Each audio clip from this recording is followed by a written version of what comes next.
Si j'avais eu une enfance plus dorée, peut-être que je serais pas à la place qui est la mienne aujourd'hui. Ce qui s'applique aujourd'hui à Nicolas Sarkozy et ce qui s'applique tous les jours à des milliers de justiciables en France. Le tribunal correctionnel est venu lui rappeler un principe fondamental qui est disposé à l'article 6 de la Déclaration des droits de l'homme et du citoyen. Un chercheur, après un débat sur la question des reproductions sociales, il m'avait dit: oublie jamais qu'on te cite souvent en exemple et tout, mais que tu restes encore aujourd'hui largement l'arabe qui cache la forêt. Bonjour à toutes et à tous. Juste un mot avant de commencer l'épisode. Si le podcast vous plaît, pensez à vous abonner à la chaîne. Et bien sûr, likez, commentez, partagez l'épisode autour de vous. Ce sont des petits gestes, mais c'est le meilleur moyen de soutenir Pause. Merci beaucoup de faire ces pauses avec nous chaque semaine. Et maintenant, place à notre invité du jour. Très bonne écoute. Bonjour à toutes et à tous. Je suis Alexandre Mars et vous écoutez Pause, le podcast où on prend le temps. Le temps de comprendre comment rendre l'impossible possible en explorant les parcours exceptionnels de mes invités. Qu'ils soient artistes, chefs d'entreprise, entrepreneurs sportifs ou encore activistes. Résilience, succès, inspiration, ils se dévoilent le temps d'une pause. Soyez les bienvenus. Il incarne ce rêve d'ascension sociale dont on parle souvent sans jamais dire ce qu'il coûte. Un parcours exemplaire, celui d'un fils d'ouvrier et d'une femme de ménage, tous deux immigrés marocains qui a grandi dans le Val d'Oise et qui est devenu magistrat, puis porte-parole du ministère de la Justice, mais aussi fondateur d'une association en faveur de l'égalité des chances. Mais derrière la vitrine de la réussite, il a vu les fractures, les plafonds de verre, les exclusions invisibles. Il s'est juré de ne pas être qu'un symbole, mais une voix. Il croit à la justice, mais il connaît les failles. Il croit à l'égalité, mais il a vu ses mirages. Cette semaine, je reçois un homme de loi, mais aussi un homme de foi. Foi en quelque chose de plus grand, la justice, la méritocratie, la France telle qu'elle devrait être. Le temps d'une pause, il a accepté de revenir sur son parcours, sur ses combats. Il nous emmène dans les coulisses du monde de la justice. Bonjour, Youssef Badr. Bonjour. Comment tu vas ? Très bien. Très bien. Tu dis souvent que l'égalité des chances, c'est un mythe. Qu'est-ce que tu finis par un mythe ? Comment toi, tu l'as décompris très tôt que c'était un mythe ? Alors, je n'ai pas forcément compris très tôt. Je l'ai analysé plus tard. Je l'ai vécu. Sauf que je ne mettais pas de mots dessus. Parce qu'en fait, c'est pas quelque chose sur lequel je focalisais. Et puis, un mythe, c'est tout simplement que ça n'existe pas. Et ça n'existe pas en France, c'est la réalité. Je l'ai compris plus tard, quand, en regardant dans le rétroviseur des années plus tard, une fois arrivé, parce que pour moi, vraiment, il y a eu le point de départ et le point d'arrivée. Le point d'arrivée était l'objectif que je m'étais fixé très tardivement dans les études, grâce à un prof, d'intégrer l'ENM. À partir du moment où j'ai vu mon nom sur cette liste, l'École nationale de la magistrature. D'accord. Voilà. Le jour où j'ai vu mon nom sur cette liste, je me suis dit, maintenant tout ce qui va arriver, ce sera du plus. Voilà. Même si c'est le début de ma carrière professionnelle, enfin le début de tout, puisque j'étais jeune étudiant, je finissais de mes études, je terminais là. Pour moi, je me suis dit ce jour-là, et je l'ai fait. Voilà, je l'ai fait, partie de très peu, de rien. Et je suis sur cette liste très sélective, avec beaucoup de gens qui me ressemblent pas. Et en fait, c'est en regardant le rétroviseur, je me suis dit, mais en fait, pour reprendre une expression de Nicolas Mathieu qui parlait d'école de garde de triage, je me suis dit, mais en fait, c'est une hécatombe si je regarde tous les gens qui étaient avec moi au lycée ou à la fac, quoi. Et ce qui est intéressant, c'est que tu n'étais pas le meilleur de ton collège, mais certainement là, pas, et pas le meilleur de ton lycée. Donc on te retrouve aujourd'hui à un poste extrêmement rare. En tout cas, vous n'êtes pas nombreux à avoir ce poste-là, et encore moins qui ont une consonance d'origine, là pour le coup, marocaine ou Afrique du Nord. Mais ce qui, moi, m'amuse aussi dans ton parcours, c'est que on aurait pu dire, tiens, il a un exemple où il a travaillé extrêmement dur, très jeune. Toi, tu étais quand même difficile. Tu as eu des années extrêmement chaotiques. Tu en as fait quand même perdre quelques cheveux avec certains de tes professeurs. Et on parle souvent de rencontres. Toi, je sais que plus jeune, t'étais quand même... Il y avait une sorte de frustration forte. Et d'ailleurs, toi, au départ, ce que tu le dis d'ailleurs, tu dis, tu voulais faire de l'argent. En fait, tu t'es rendu compte à quel point manquer d'argent, c'était quand même plus que compliqué. Oui, c'était compliqué. C'est des années qui sont complexes parce que les gens pensent qu'une fois qu'on est arrivé au bout du but, c'est terminé et tout. En fait, on traîne ça toute sa vie. Et vraiment, on traîne ça toute sa vie et on traîne ça notamment en termes quasiment presque de charge mentale. D'avoir un prénom, un nom qui a consonance, d'avoir galéré financièrement et d'avoir dû rectifier des choses. Quand tu dois travailler à 17 ans, en fait, c'est des choses qui ça te marque à vie, en fait, ça te laisse des conséquences à vie quand tu dois te lever à 5h30 du matin le dimanche alors que tes copains ils sont sortis la veille. Je dis pas que je serais sorti tout le temps, c'est pas du tout ça le sujet, mais c'est juste que le dimanche matin, j'aurais aimé dormir le dimanche matin. La vérité, j'aurais aimé dormir le dimanche matin, aller faire du sport, sortir et pas partir prendre le train avec des gens louches à 5h30 du matin. Combien de fois je me suis dit, putain, il pourrait m'arriver n'importe quoi. Combien de fois j'ai dormi dans le train le matin pour gagner 120 francs à l'époque et revenir au milieu de l'après-midi en étant complètement claqué. C'est pas la vie d'un enfant, en fait, d'un mineur et de quelqu'un qui va rentrer dans la majorité.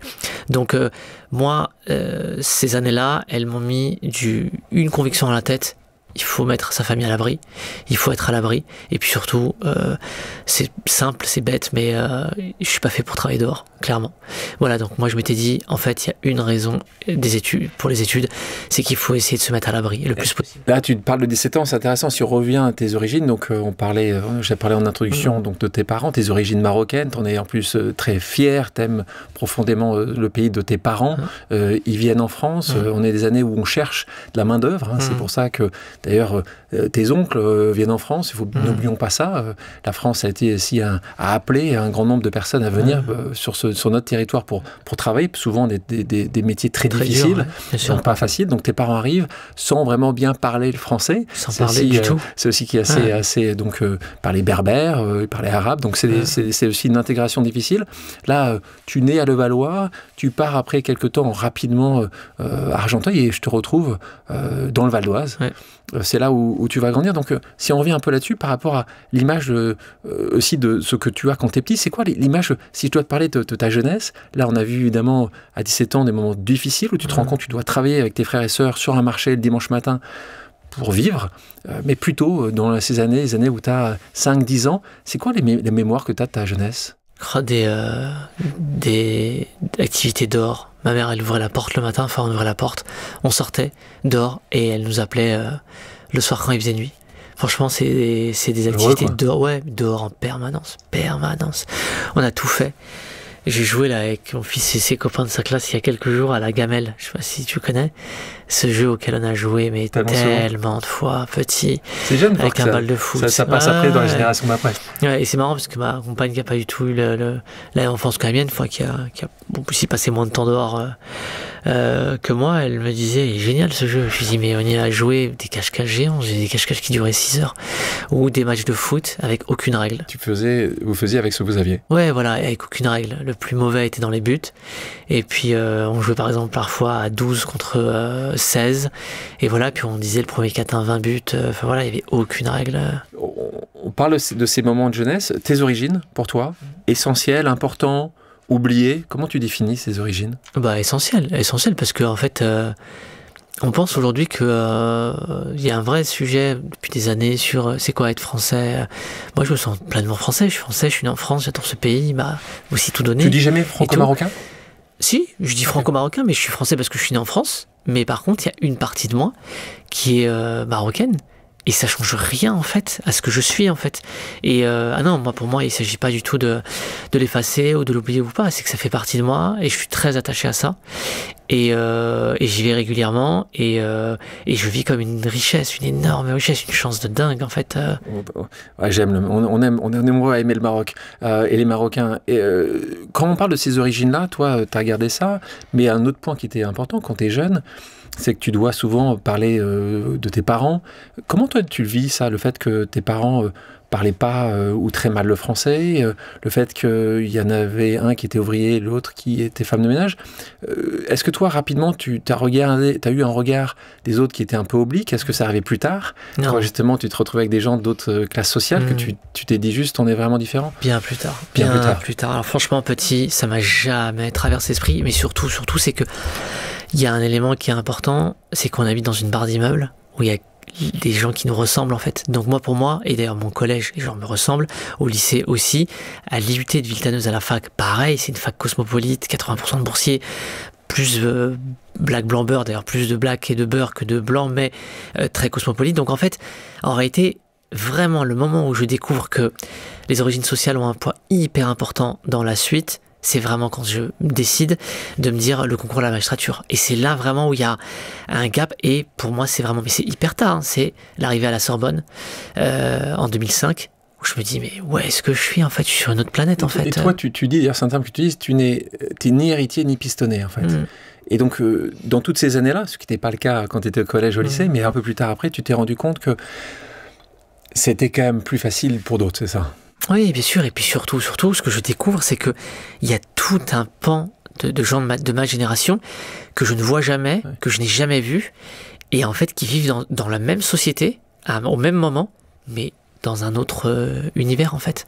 Ils baignent dans un autre univers culturellement, d'ailleurs aussi sportivement, ils ont accès à d'autres cultures, ils voyagent. Moi, à part le Maroc, mais c'est très bien, mais j'ai jamais voyagé ailleurs qu'au Maroc. Et ensuite, les années où il a fallu travailler, un peu avant la majorité, je ne partais plus du tout en vacances parce qu'il fallait faire de l'argent. J'étais aussi content de travailler l'été, mais moi les étés, je travaillais juillet-août et je reprenais ensuite au lycée ou à la fac et tout. Donc en réalité, toutes ces années-là, on est jeune et c'est les années où on est le plus résistant, on est au summum de sa forme. Mais c'est juste que je suis très très peu parti en vacances. Mais justement, là, tu évoquais un de tes enfants, tu as 2 enfants aujourd'hui avec ton épouse, mais est-ce que tu penses que cette résilience, moi quand je vois ton parcours, et quand j'étudie, quand je t'écoute, quand je te lis, parce que tu as aussi écrit un livre qui est là, pour une justice aux 1000 visages, est-ce que tu penses justement que ce côté à vouloir combattre, parce que moi quand je te vois, je vois un combattant, quand je te lis, je vois un combattant, quelqu'un qui a souffert de cette différence. Tes enfants, justement, est-ce qu'ils iront beaucoup, que toi tu n'avais pas? Comment tu penses qu'ils vont garder cette volonté d'être, de faire? Est-ce que tu penses que c'est... C'est compliqué comme question. C'est une question auquel que je me pose plus même. C'est une question on discute souvent. Ouais, on se pose souvent cette question-là. J'en ai beaucoup discuté avec mon épouse. J'en discute beaucoup. Comme ils sont encore petits, même si l'aîné il commence à comprendre, je lui dis que l'histoire qui est la mienne, c'est pas la sienne. Que lui, il va construire sa propre histoire et qu'il faut déjà d'une part pas qu'il se compare, parce que du coup, on n'a pas du tout la même trajectoire. Moi, je suis plutôt quelqu'un de très protecteur et tout. Là, mes parents étaient plutôt, nous laissaient vraiment vaquer et se rendaient peut-être pas compte de l'univers et du danger aussi que ça pouvait représenter de laisser ses enfants mineurs dans la rue le matin tôt pour aller travailler. Et ensuite, surtout, moi, j'ai pas spécialement d'ambition pour eux. Moi, je pense que je suis arrivé. Si j'avais eu une enfance plus dorée, peut-être que je serais pas à la place qui est la mienne aujourd'hui. Peut-être que j'aurais fait autre chose, sûrement d'ailleurs, radicalement autre chose. Moi, c'est juste que la trajectoire de vie m'a amené à me retrouver dans l'univers du droit, destin. Et puis ensuite, m'a ramené on m'a proposé un jour de me challenger sur quelque chose qui était presque inatteignable. Et je me suis dit, en fait, il faut le faire. Il faut le faire pour me prouver aussi quelque part que je suis capable de le faire aussi, et aussi parce que ça m'intéressait. On va justement parler de ces moments d'études parce que il est compliqué à comprendre pour les gens qui nous écoutent ou qui nous regardent comment un jeune qui a une enfance difficile, mais surtout qui n'est pas un excellent à l'école, qui trouve que il parle mal au professeur, les professeurs leur répondent par l'appareil, enfin c'est pas forcément évident. À quel moment tu t'es dit ça? À quel moment tu t'es dit il faut quand même que je m'y mette un peu parce que tu t'y es mis, c'est quoi, c'est en terminale, c'est une rencontre avec quelqu'un, c'est une réalité, tu t'es dit il faut quand même que tu aies fait des études, j'ai jamais mal parlé à un prof, tu dis que c'est eux qui te parlaient mal. Eux parlaient mal, moi je répondais pas mal parce que je me serais jamais permis de faire ça, mais par contre ils qualifient ça d'insolence. Moi j'estimais que c'était quasiment mon devoir de résistance en fait à certaines réflexions qui étaient totalement scandaleuse. Je veux dire, on est dans les fin des années 90. Genre, par exemple, on est au fond de la classe ou à avant-dernier rang, on est dans une classe qui est pas très grande, il y a 2 maghrébins, 2 blacks, elle nous dit, la belle brochette de petits voyous et tout. C'est pas une manière de s'adresser à des lycéens, ça. Et moi, je dis à mes camarades, mais vous trouvez normal la façon dont elle nous parle? Il y a quelque chose qui est pas normal, là.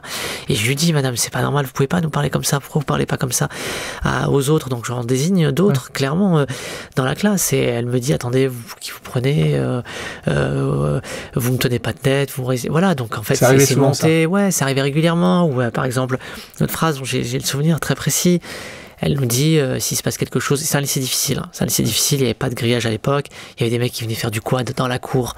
Au milieu de la cour, il y avait souvent des embrouilles entre quartiers. Il y avait parfois souvent des bagarres et tout. Donc un jour, il y a un incident pas très loin de la classe. Et puis elle nous dit mais c'est vraiment l'accumulation. Elle dit de toute façon, s'il se passe quelque chose dans cette classe, faut pas chercher très loin et tout. Puis elle nous regarde. Bon, elle est ouvertement raciste. Il faut appeler un chat un chat. Voilà, il n'y a pas de... Sauf que ce que je comprends à ce moment-là, c'est qu'en fait, tu peux pas lutter contre le système quand tu es un petit, excuse-moi l'expression, un petit merdeux, entre guillemets, et que tu représentes rien. Et je n'étais rien. J'étais un petit gamin de 16 ans, je n'étais rien pour elle, et je n'étais probablement rien tout court, elle avait raison.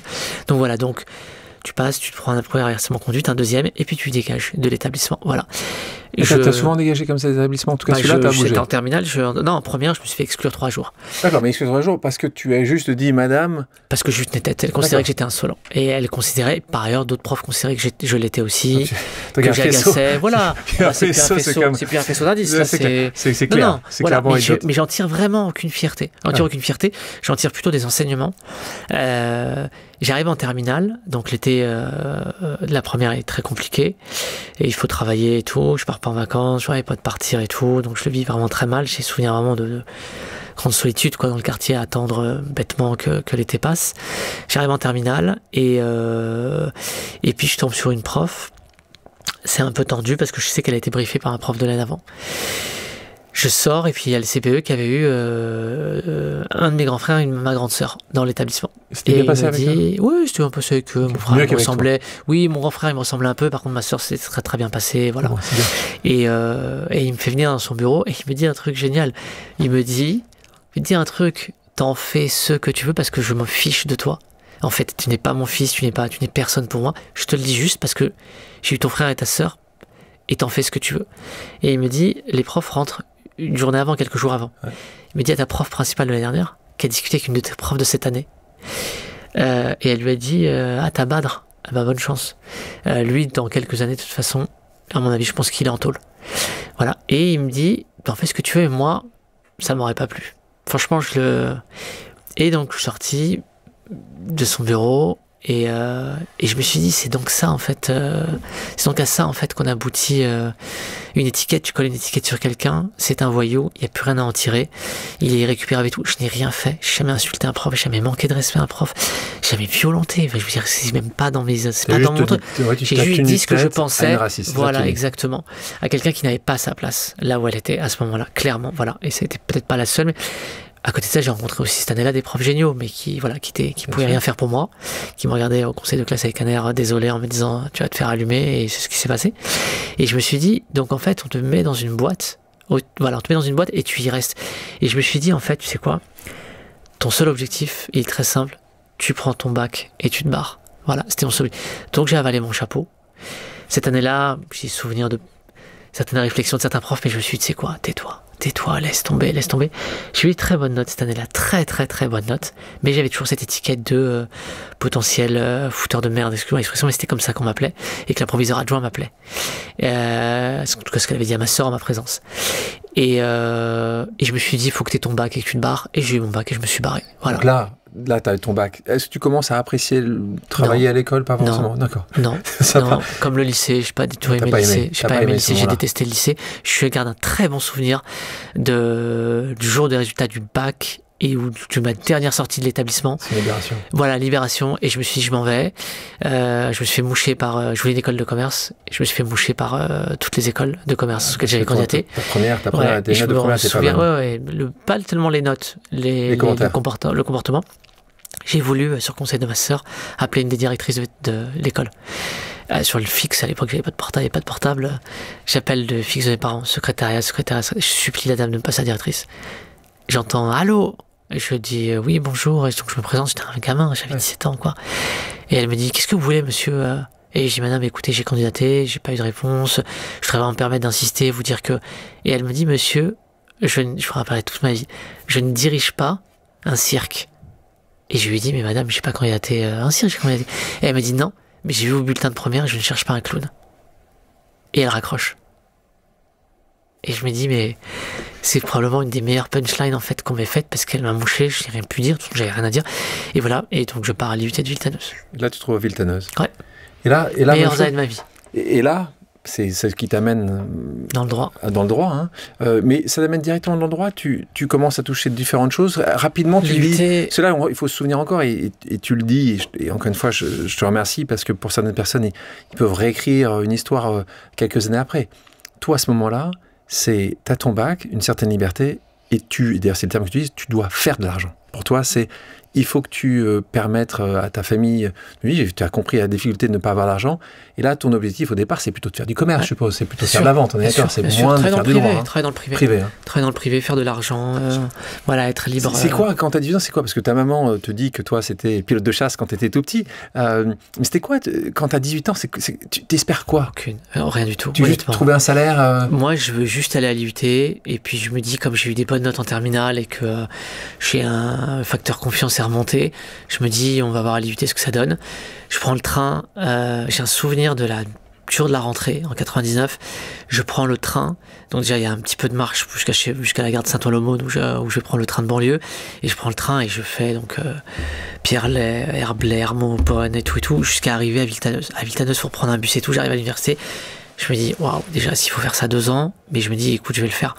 J'arrive et puis en fait, tu sais, je sais pas comment l'expliquer, mais des rencontres, des appréciations, un prof, 2-3 profs, 2-3 chargés de TD qui te disent, de travaux dirigés, qui te disent ah t'es bon toi, c'est bien, continue comme ça, et en fait tu te dis bon bah écoute, c'est la première fois qu'on te le dit ça, voilà, et puis tu te dis bah écoute, continuons là-dessus, et ouais, continuons là-dessus, et puis à quel moment tu te dis ça? Est-ce qu'il y a un moment tu dis dès le début de l'IUT, parce que déjà j'aime bien, je trouve ça intéressant. L'IUT, c'est une particularité, c'est en termes de charge de travail, c'est très important, mais du coup tu as un bloc droit et un bloc ce qu'on appelle, je sais pas, sciences humaines, appelle ça comme tu veux, économie, sociologie, analyse financière, comptabilité, psycho et tout, et donc du coup tu as vraiment 2 blocs, et j'ai des très bons résultats, et je me dis bon bah écoute, autant faire quelque chose là-dedans, essayer de faire quelque chose là-dedans.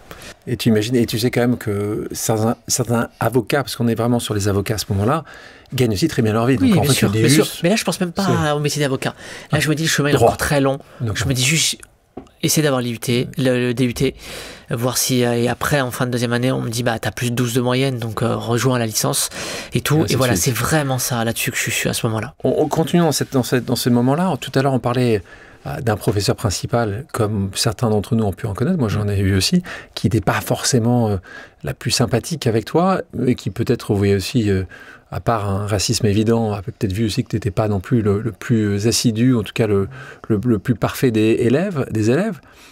Mais il y a aussi des professeurs qui sont exceptionnels, qui changent les trajectoires de vie, tu le sais évidemment.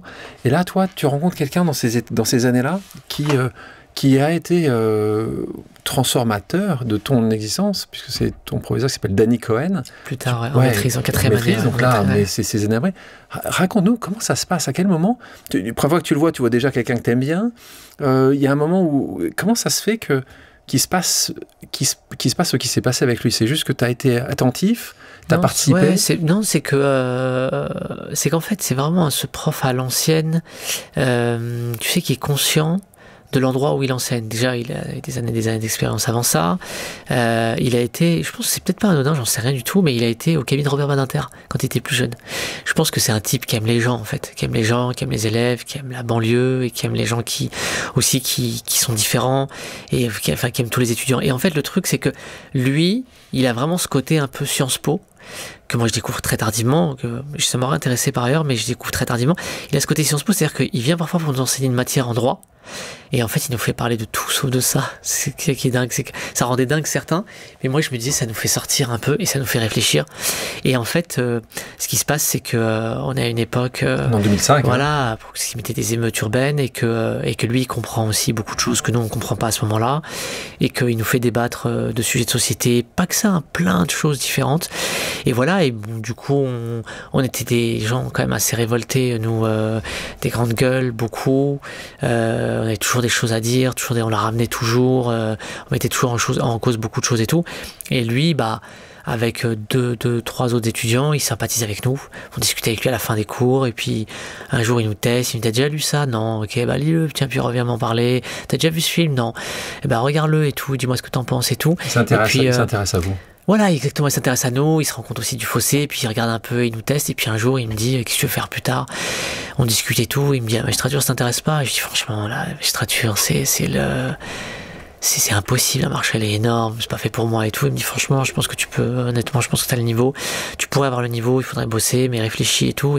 Et comme j'étais un ambitieux, un orgueilleux, plein de choses comme ça, je réfléchis une nuit et je lui dis ok, vas-y, on y va, go, voilà. Bon, après ça a été 2 ans de traversée du désert. Si on s'arrête 2 secondes sur cette relation-là, Danny Cohen, Youssef, c'est intéressant quand même ce sujet-là. Est-ce qu'aujourd'hui tu penses que ça serait aussi évident, on n'est que 20 ans après et on sait que la difficulté est très forte entre des communautés, entre différentes communautés. Tu penses que ça pourrait se rejouer, ce film, aussi facilement aujourd'hui entre un Danny et un Youssef? Ouais, je pense que ça pourrait se rejouer. C'est vrai qu'aujourd'hui on a 20 ans après, je me dis peut-être que c'est un raisonnement, peut-être que je me trompe, mais j'ai l'impression qu'aujourd'hui c'est devenu plus compliqué de regarder l'autre comme étant quelqu'un qui te ressemble en fait de regarder plus de choses plus de points communs que nos différences. Ouais, c'est vrai qu'aujourd'hui quand j'y réfléchis, quand je vois à quel point la société elle est fracturée et tout, je me dis c'est quand même beau quelque part et sympa que ce soit un type, et tu sais qu'on s'est jamais regardé comme ça, tu sais qu'on n'a jamais discuté de nos origines, c'est ça le plus dingue.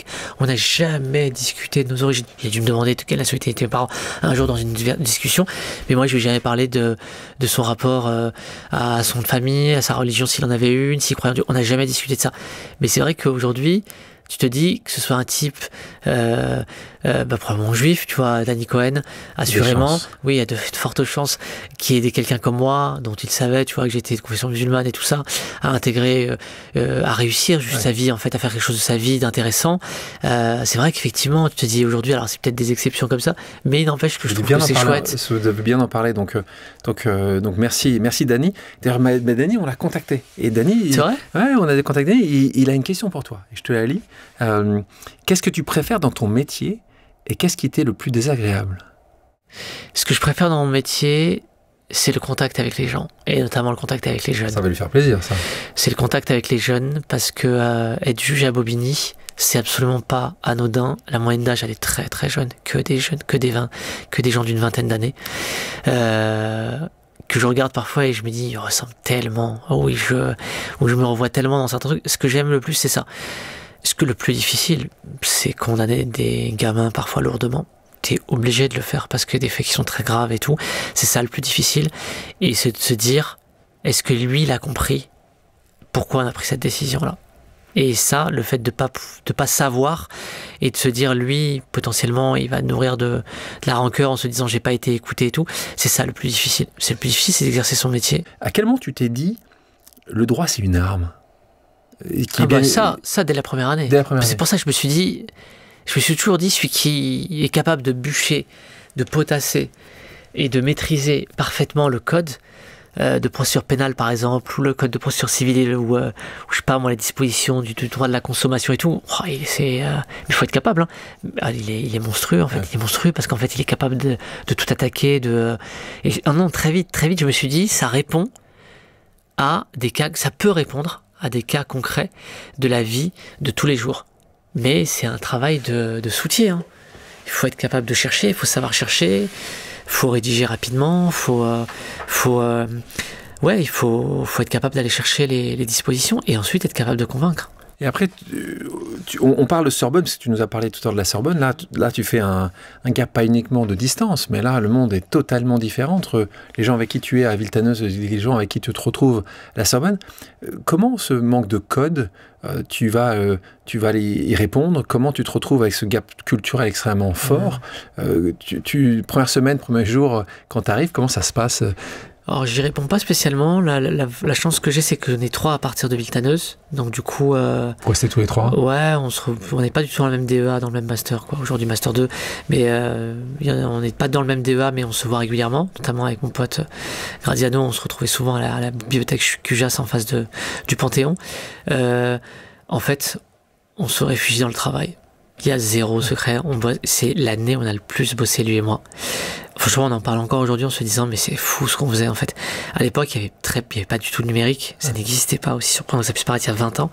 Et donc, du coup, on allait à QGIAS, on prenait des bouquins et trucs, et on photocopiait beaucoup, énormément. On avait un budget photocopie qui était énorme. Donc, on photocopiait, on lisait, on surlignait et tout. Et donc on bossait beaucoup. C'est quoi beaucoup bosser quand t'as 22, C'est du matin au soir. ans. Du matin au soir, honnêtement. On arrivait à la bibliothèque, on en sortait très peu. Lui, je me souviens, il sautait des repas, ce malade. Il était tombé malade une fois, je me souviens, en hiver, il avait chopé la grippe, on s'était croisés. Il était jaune. Je lui dis, mais soigne-toi et tout. Il refusait. Il avait peur de rater un cours. Et puis surtout, j'ai souvenir, moi, qu'on était en terrain hostile dans la mesure où tu ratais un cours, personne te le donnait. Personne te le donnait. Dans ton débat, personne. Parce qu'ils voulaient tous y arriver. Parce qu'ils voulaient. Est-ce que tu penses que c'était pour des raisons sociales ? Honnêtement, j'en sais rien. Non, je pense que c'était un tout. C'était chacun pour sa peau. Ouais, voilà, chacun pour sa peau.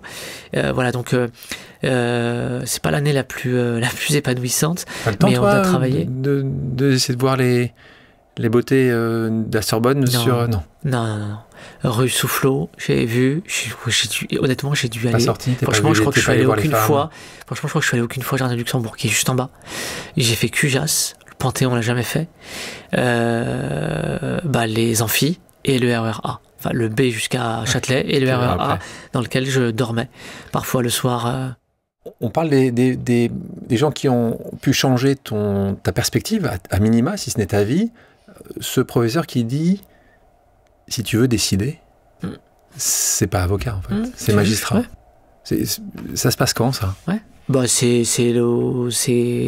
dans la discussion, dans les choses qu'on met dans la balance entre qu'est-ce que tu fais, avocat, magistrat. Avocat, tu peux plaider, être super, on dira c'est un super plaideur. C'est pas toi qui décides au final. La question, c'est qu'est-ce que tu veux ? Qu'est-ce que tu veux ? Est-ce que tu veux avoir Danny Cohen ? C'est Danny aussi ? Ouais. Et est-ce que tu as un poids sur les choses ? Voilà. Est-ce que tu as un poids sur les choses ? C'est toi qui décides. Toi, voilà. ça a dû te... Ouais, en fait, c'est à la fois oui et non. C'est-à-dire que d'un côté, je me dis, si tu veux aller au bout du raisonnement, il faut faire ça. Et de l'autre côté, tu découvres après quand tu intègres l'ENM que le poids de la décision, ce que je disais tout à l'heure, c'est l'aspect le plus difficile du métier. C'est finalement le truc qui te pèse le plus. Hier soir, j'étais invité par une association à Saint-Ouen. C'était génial. 2 heures d'échange avec une quarantaine de jeunes de 16 ans de Saint-Ouen. À un moment donné, quelqu'un de l'asso interpelle un jeune et lui dit, au lieu d'interpeller le juge en parlant de moi, en lui disant pourquoi vous condamnez pas ci, pourquoi vous faites pas ça et tout, il lui dit qu'est-ce que tu aimerais faire toi ? Et il dit cette phrase que je trouve absolument géniale et qui dit toute l'intelligence de ce petit. Et il avait tout compris. Et il dit juge je pourrais pas, avocat moi. Et il lui dit pourquoi pas juge ? Et il dit juge je pourrais pas parce que je prendrai jamais la responsabilité de condamner quelqu'un. Et je trouve que c'est très très bien dit. C'est très très bien dit. C'est qu'en fait après 3 ans d'école et 8 ans d'études au total, on te donne un permis de juger, mais c'est pas rien en fait, c'est énorme en fait quand tu y penses, c'est énorme, alors que personne n'est parfait, tu vois. Et on te donne le permis de juger les autres. Quand tu réfléchis, c'est vertigineux en fait. Et ça, tu le comprends très tôt ? Ou c'est je le comprends en arrivant à l'école. Je le comprends, oui, en arrivant à l'école. Je sais le poids, en arrivant à l'école, et je me dis... Mais c'est pas juste un sujet, d'ailleurs, pour vous, magistrats ? Est-ce que c'est pas trop tôt, 8 ans après ? Est-ce qu'il ne devrait pas avoir... C'est quoi les garde-fous ? Garde-fous, il y en a plein. C'est parce que l'expérience, ça joue quand même pas mal dans tous les métiers. Franchement, honnêtement, oui, l'expérience, elle joue. Mais franchement, honnêtement... Je suis pas sûr que ce soit une question de jeunesse. Tu penses que tu peux avoir les mêmes décisions à 30 qu'à 50, toi ? Ah oui, je pense. Sans erreur. Honnêtement. Okay. Mais de toute façon, tu peux trouver des magistrats à 50 ans où tu te diras, voilà, et l'inversement. Ouais, je pense vraiment, franchement, sincèrement, je pense vraiment que c'est pas une... Et ça, j'en suis convaincu, c'est pas une question d'âge. Je crois que... Enfin, c'est pas je crois... Quand tu rentres à l'ENM, tu as quand même 3 ans d'école, dont 1 an et demi où tu passes sous les fourches codines d'évaluateurs en permanence. Donc tu passes dans toutes les fonctions. Depuis l'affaire d'Outreau, ça s'est quand même vachement durci. Tu as des redoublements, tu as parfois des exclusions. Non, je pense que si tu en as un qui tient pas la route ou qui est problématique, tu le détectes. Et il part en fait. Et il part, clairement. Si je te pose une question, est-ce que tu vas comprendre pourquoi je te pose la question, est-ce que tu aurais prêté allégeance au maréchal Pétain en 1940 ? Pourquoi cette question ? La réponse est parce qu'on l'a posé au grand oral. Et voilà, grand oral, donc t'as un grand oral pour rentrer. Ouais. Là, normalement, t'es bon à l'oral, ça se voit. Mais en fait, le truc, c'est que c'est à ce moment-là, on est en pleine réforme des retraites, en début de l'automne 2007, et la France est dans la rue. Et le président... Déjà la réforme des retraites. Exactement, c'est faux. Et moi, franchement, le pire, c'est que j'étais pas... À l'époque, tu vois, enfin, j'en sais rien. Après, aujourd'hui, ça regarde personne ce que je pense ou pas. Mais à l'époque, moi, je me disais, il y a un argument de bon sens. Nicolas Sarkozy venait d'être élu président de la République. Et il y avait un argument de bon sens pour moi, dans ce qu'il disait. C'était de dire, il y a des métiers qui ont évolué. c'est plus les mêmes. Et c'est vrai que qu'en l'écoutant, je me dis, bah oui, il a raison, en fait. Tu vois, par exemple, le conducteur de train et tout ça, c'était pas un argument dingue, mais je m'étais dit, et je m'attendais pas du tout à ce qu'on me pose cette question-là. Mais je m'étais dit, bah en fait, il est normal qu'on fasse évoluer certaines professions, tu vois. Entre le mec aujourd'hui qui conduit le TGV et celui qui mettait du charbon dans la locomotive, c'est peut-être pas la même chose. Alors, je caricature, mais l'idée c'était faire évoluer les métiers, tu vois, qui sont devenus moins pénibles. Déjà, faut savoir qu'au grand oral, tu pioches 2 sujets, et j'en avais pioché un. Tu te dis quand même la vie, les surprises, la désobéissance civile. Je me dis, c'est fait pour moi. C'est absolument fait pour moi. Donc je prépare le truc, l'exposé n'est pas dingue, mais j'ai des choses à dire. Et il me dit, vous avez parlé de la réforme des retraites. Donc ils sont 5. Le président, c'est un magistrat de la Cour de cassation, à plus haute juridiction française. Et il me dit, il y a des Français dans la rue aujourd'hui et tout. Qu'est-ce que vous pensez de la réforme des retraites? Il faut revenir dessus, il faut l'abolir et tout. Je développe ce que je viens de t'expliquer. Et là, il me coupe la parole. Impossible d'en placer une. Il me dit, écoutez monsieur, je suis heurté par ce que j'entends. Il me dit, je regarde dans votre dossier, il me dit, vous êtes un pur produit de la fac de droit, vous avez fait du droit civil, vous savez ce que c'est que la notion de contrat. Il y a des gens qui sont entrés dans le monde du travail il y a 40 ans, 30 ans, on leur a dit, vous partirez à la retraite à tel âge. Et là, vous venez, vous me dites, oui, il faut revenir là-dessus. Pour un civiliste, je vous le dis comme je le pense, c'est choquant. J'essaye de lui couper la parole, je n'arrive pas. Tu sens que t'es perdu, je me dis, là, honnêtement, je me dis, bon, c'est foutu. Je me dis, c'est foutu. Je me suis fait défoncer l'année d'avant au grand oral. Je me dis, c'est foutu. Et je te jure, dans ma tête, je me dis, je connais plein d'étudiants qui auraient rêvé d'être au grand oral, ils ne sont pas allés. Plein d'étudiants avec qui j'ai vu dans les différentes facs et tout. Je me dis, t'as été 2 fois. Pendant qu'il est en train de m'enchaîner, je me dis, t'as été 2 fois à l'oral. Franchement, sois fier. Tu sais quoi, sois fier. Réfléchis au truc. Et je passais en même temps l'examen d'avocat que j'avais eu juste avant je le passais à ce moment-là. Et donc, je m'étais dit, faut assurer mes arrières. Et quelqu'un du coup, et là, il arrête. Et je lui dis, écoutez, je pense quand même qu'il faut revenir sur la réforme des retraites. Voilà. Comme je vous l'ai dit et tout. Et là, il y en a une, tu vois, une membre du jury, je me souviens, Coralie Ambroise Castero, professeure, si elle écoute un jour ce podcast, elle ne sait pas, mais son intervention m'a énormément aidé. Elle intervient et elle dit, en tout cas, quand vous avez une opinion, vous la défendez, vous argumentez, et malgré la charge, vous restez sur vos positions. Et ça, je pense que c'est une très bonne qualité pour un magistrat. Ou pour un futur magistrat. Je me dis, tiens, bon, elle n'est pas obligée de me dire ça. Bon. Et là, quelqu'un enchaîne directement, il me dit, tiens, en parlant de désobéissance civile, vous auriez été magistrat sous Pétain, sous Vichy, est-ce que vous auriez prêté allégeance au maréchal Pétain? Je ne sais pas pourquoi.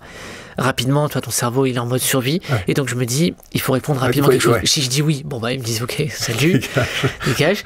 Et si je dis non, il faut trouver pourquoi, c'est trop facile. Et je sais pas pourquoi, je dis, non, j'aurais pas prêté allégeance au maréchal Pétain. Et comme ça, des années plus tard, j'aurais un amphithéâtre à mon nom. Et là, ils explosent de rire, mais vraiment, éclat de rire. Ça dure, mais une bonne minute, quoi. Bon, et là, l'oral est retourné. Tu as retourné. Et là, l'oral est retourné sans même le président qui se sentait qu'il était quand même contre toi. À la fin, au moment où je pars, il me dit, je ferai la demande d'amphithéâtre pour votre nom et tout. Moi, je sors, j'en sais rien. Une étudiante me saute dessus, elle me dit, mais t'as cartonné, tu te rends pas compte en fait. Oui, t'as raison, parce que c'est public. C'est public. Et elle me dit, mais t'as cartonné. Elle me dit, je pense que tu te rends pas compte. Et après, ils m'ont posé des questions, et j'avais plein de trucs que je savais, plein de choses que j'ai pas racontées parce que ça se raconte pas, mais je viens de souvenir très précis. On a parlé d'Antigone, de plein de choses, donc j'ai réponse à tout. Et je te jure, il y a une question, ils me disent, ils me posent une question sur les araignées, un truc improbable. Et j'avais vu un reportage sur Ushuaïa à l'époque, qui expliquait que les araignées en fait étaient indispensables à la survie de l'homme, parce qu'en fait c'est elles qui élimine une partie des moustiques. Il me semble que c'est un truc comme ça. Je sais plus, je les emmène là-dessus et il y a une membre du jury qui rigole et qui me dit mais il a la réponse à tout en fait. Il a la réponse à tout. Bref, et j'ai 16 et alors ce qui est aussi étonnant, et en fait je le sens, en tout cas je le vois par rapport à ton parcours, il y a aussi un élément important d'un professeur, je crois, qui te dit un jour, t'es bon surtout, tu as les connaissances, mais souris un peu plus. C'est avant le grand oral. C'est avant le grand oral. Le grand oral, ouais. Et en fait, pourquoi? Parce que d'ailleurs, je sens encore là, tu vois, cette énergie, tu vois, qui peut être soit bien ou mal canalisée, mais tu sens qu'en fait, quand je dis t'es un combattant, ça se sent, je crois, au quotidien pour les gens qui sont autour de toi. Et ça, je pense que parfois, quand t'es un combattant, on oublie parfois de mettre un masque, en fait. Et ce que disait à ce moment-là, c'est mets ton masque. Et tu l'as mis, ce masque, le jour-là? Parce que vous avez fait sourire, mais quand tu es là, tu as réussi à... Je m'en suis souvenu, c'est pas pour ça, j'étais crispé comme personne. En plus, tu avais loupé l'année d'avant. Ouais, j'avais d'avant. Tu peux le faire 3 fois, tu peux le faire ou c'est 2 fois? Tu peux le faire autant de fois que tu veux. À l'époque, c'était 3 fois. Aujourd'hui, tu peux le faire autant de fois que tu veux. C'est à mon avis une bêtise parce que tu flingues mentalement des gamins. Quand tu l'as planté 4 fois, va te relever un truc pareil. Et oui, il m'avait dit, moi j'ai un seul conseil à te dire. T'es prêt, en fait, après ça va dépendre de trucs, mais il faut que tu apprennes à sourire. Donc là, c'est l'entrée à l'ENM. Donc là, tu te retrouves avec 2 ans de formation supplémentaire. 3 ans, excuse-moi. Donc là tu le dis, là, tu le définis comme un intrus, en fait. Et puis surtout, déjà, je me dis, c'est Danny Cohen qui m'a annoncé que je l'étais à nuit. C'est lui qui m'a annoncé que j'étais à nuit. C'est lui qui m'a proposé le projet. Et c'est lui qui m'a appelé le 13 décembre 2007. J'étais chez mes parents, j'étais dans ma chambre. Et il m'a appelé et il m'a dit tu pars à l'ENM. Voilà. C'est quoi tes réactions? Tu pleures, tu vas tout de suite? Non, je ne pas pleurer. Je pleure pas, j'étais content. T'es un bonhomme, hein, tu pleures pas. Non, c'est pas ça, c'est que je crois qu'on n'a jamais trop pleuré. J'étais touché et j'étais content. Non, j'étais très content. Très, très, très content. Et je n'ai pas dit à mes parents. Je suis parti, ma mère m'a fait... En fait, je voulais profiter de ce moment, en fait. Parce que je me suis dit, c'est une fois dans une vie, ça se reproduira pas. Ma mère, elle avait besoin de faire des courses. Elle avait besoin de, je sais plus quoi, une ampoule, un truc, je sais pas quoi. Je suis allé au centre commercial des Trois Fontaines à Cergy, à Auchan. Je suis acheté les courses, je suis rentré et j'ai dit après un verre que je partais à l'ENM. Voilà. Et la première réaction qu'elle m'a dit, c'est tu me laisses tomber. Tu te barres. Enfin, tu pars, quoi. Ouais. Elle sait pas. Le concept est un concept éloigné. Oui, pour elle. bien sûr, complètement. Mais non, j'étais très content, très fier. Et je me souviens que je suis allé à la boîte de mes frères, qui avait à l'époque une boîte. Enfin, ils étaient entrepreneurs. Et j'arrivais tout. J'ai pu prendre à mon petit frère à mon grand frère, par le plus petit de grand, que j'avais pas. Qui était dégoûté, abattu et tout. Et avant de lui dire que c'était pas vrai. Là, t'arrives, 3 ans. Tu rends compte rapidement que socialement, c'est pas la même chose. Tu le dis d'ailleurs. C'est toi qui dis souvent que t'es arrivé, je crois que c'était aussi dans les années où t'étais à Panthéon, t'avais tes Nike Air quand t'étais en face de gens qui avaient plutôt des mocassins à gland. Enfin, tu caricatures un petit peu, mais ça doit être ça doit faire ça. Donc à Bordeaux, c'est là où ça se passe, l'ENM. Hein. Ouais, alors c'est quand même pas mal. En fait, je sais pas comment l'expliquer. On m'a jamais fait remarquer que, tu vois, que j'étais... c'est juste que j'ai pas de point commun, j'ai pas d'affinité, tu vois. J'ai pas d'affinité avec... Je le sens tout de suite. Tu cherches à avoir d'affinité? Non, c'est pas ça. Je me dis, si tu rencontres des gens intéressants, bah tu prends. Ouais, mais t'ouvres pas tellement ton... Il faut ouvrir aussi un peu les bras. Peut-être que tu penses pas que t'étais un peu fermé? Mais peut-être que j'étais aussi un peu fermé et voilà, mais T'étais toujours autant, t'avais toujours la rage à ce moment-là? Non, je sais pas comment expliquer ça. C'est juste que je me rends compte qu'il y a peut-être que eux avaient une certaine légèreté dans la vie que moi j'avais pas, parce que j'avais déjà trop de trucs là-dessus. Donc du coup c'est vrai que sortir c'était pas spécialement mon truc, je trouvais des centres d'intérêt à droite à gauche et tout. Voilà, après il y a aussi des centres d'intérêt qui sont pas les miens. Moi je fais pas au théâtre, je ne blâme pas ceux qui vont, tant mieux, mais moi j'avais pas cette culture-là, ça ne m'intéressait pas. Et voilà, et je pense que beaucoup ont une légèreté de par leur parcours et leur truc et tout, que moi j'avais pas. J'avais déjà peut-être une certaine forme de gravité dans l'esprit et qui fait que ça m'a pesé aussi parfois. J'ai redécouvert en juridiction des gens, je me suis dit mais génial cette fille, ce mec est génial, ce type est top et tout. Mais tu vois, il a fallu qu'il s'écoule des années en fait avant que je découvre à l'époque. Puis il faut savoir aussi, tu rentres à l'ENM, t'es un gamin quand même. Ouais. Donc voilà, animal sauvage. Comme tu dis, une gravité de la vie qui n'est pas la même. D'ailleurs, ce qu'on disait, on disait juste tu vas cartonner en tant que magistrat plus rapidement parce que tu as 10 ans d'avance. Ce qu'ils disaient aussi. Je sais pas si une de mes profs me dit ça, tu vois. Après, je sais pas, je pense que tout le monde a sa capacité, enfin tout le monde a... Moi je dis pas que quand t'as vécu des choses, surtout quand tu vois des gens tous les jours que tu juges qui sont des gens avec qui t'as grandi. Il y a des situations où moi je me sens plus à l'aise, voilà. Je me sens à l'aise et voilà, et d'ailleurs ça se ressent dans mes évals, dans mon stage et tout, il n'y a pas de difficulté là-dessus. Là-dessus, il y a des choses qui me heurtent moins. Ça veut pas dire que les dossiers m'impactent pas, tu vois. Tu t'es souvent excusé, toi, d'être là, tu as essayé d'avoir ce pas de côté à chaque fois pour dire... Pendant très longtemps, ouais. Aujourd'hui, je le fais plus tellement, moins. Mais tu l'as encore ce sentiment de pas être... en fait, il s'est manifesté différemment. Il se manifeste dans le sens aujourd'hui où, tu sais, quand tu t'exposes sur un sujet comme celui-là, parce que tu es convaincu de ce que tu fais, et parce que tu es convaincu que c'est important pour le vivre ensemble, et aussi à quelques années d'échéance totalement incertaine pour la France,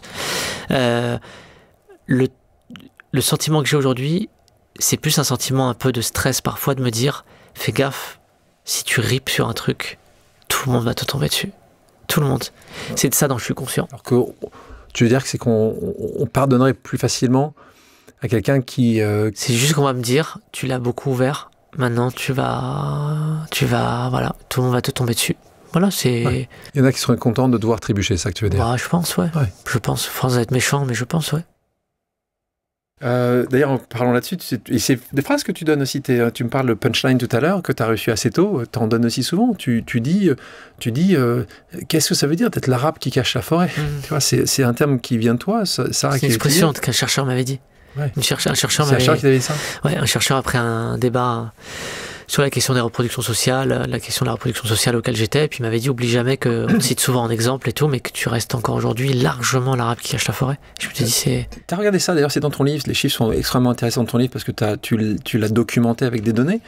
Tu regardais, c'était quoi l'année dernière, je crois qu'il y a 2 ans de ça, tu regardais comme toi à l'ENM, le nombre de sorties, combien de personnes qui sortent de l'ENM? 130, 140 par an? Combien t'en as? Là maintenant ils sont beaucoup plus. Ils sont aujourd'hui presque 300, 400. Ok, donc c'était plus qu'à l'époque, c'était 100, ouais, un peu plus, 130, 130 admis premier concours. Donc là, quand tu as fait ce regard, parce que je crois que tu t'es évidemment passionné par ce sujet-là, qui est en fait de capacité d'avoir une vraie diversité dans toutes les structures de la société, les strates de la société, dont évidemment la magistrature.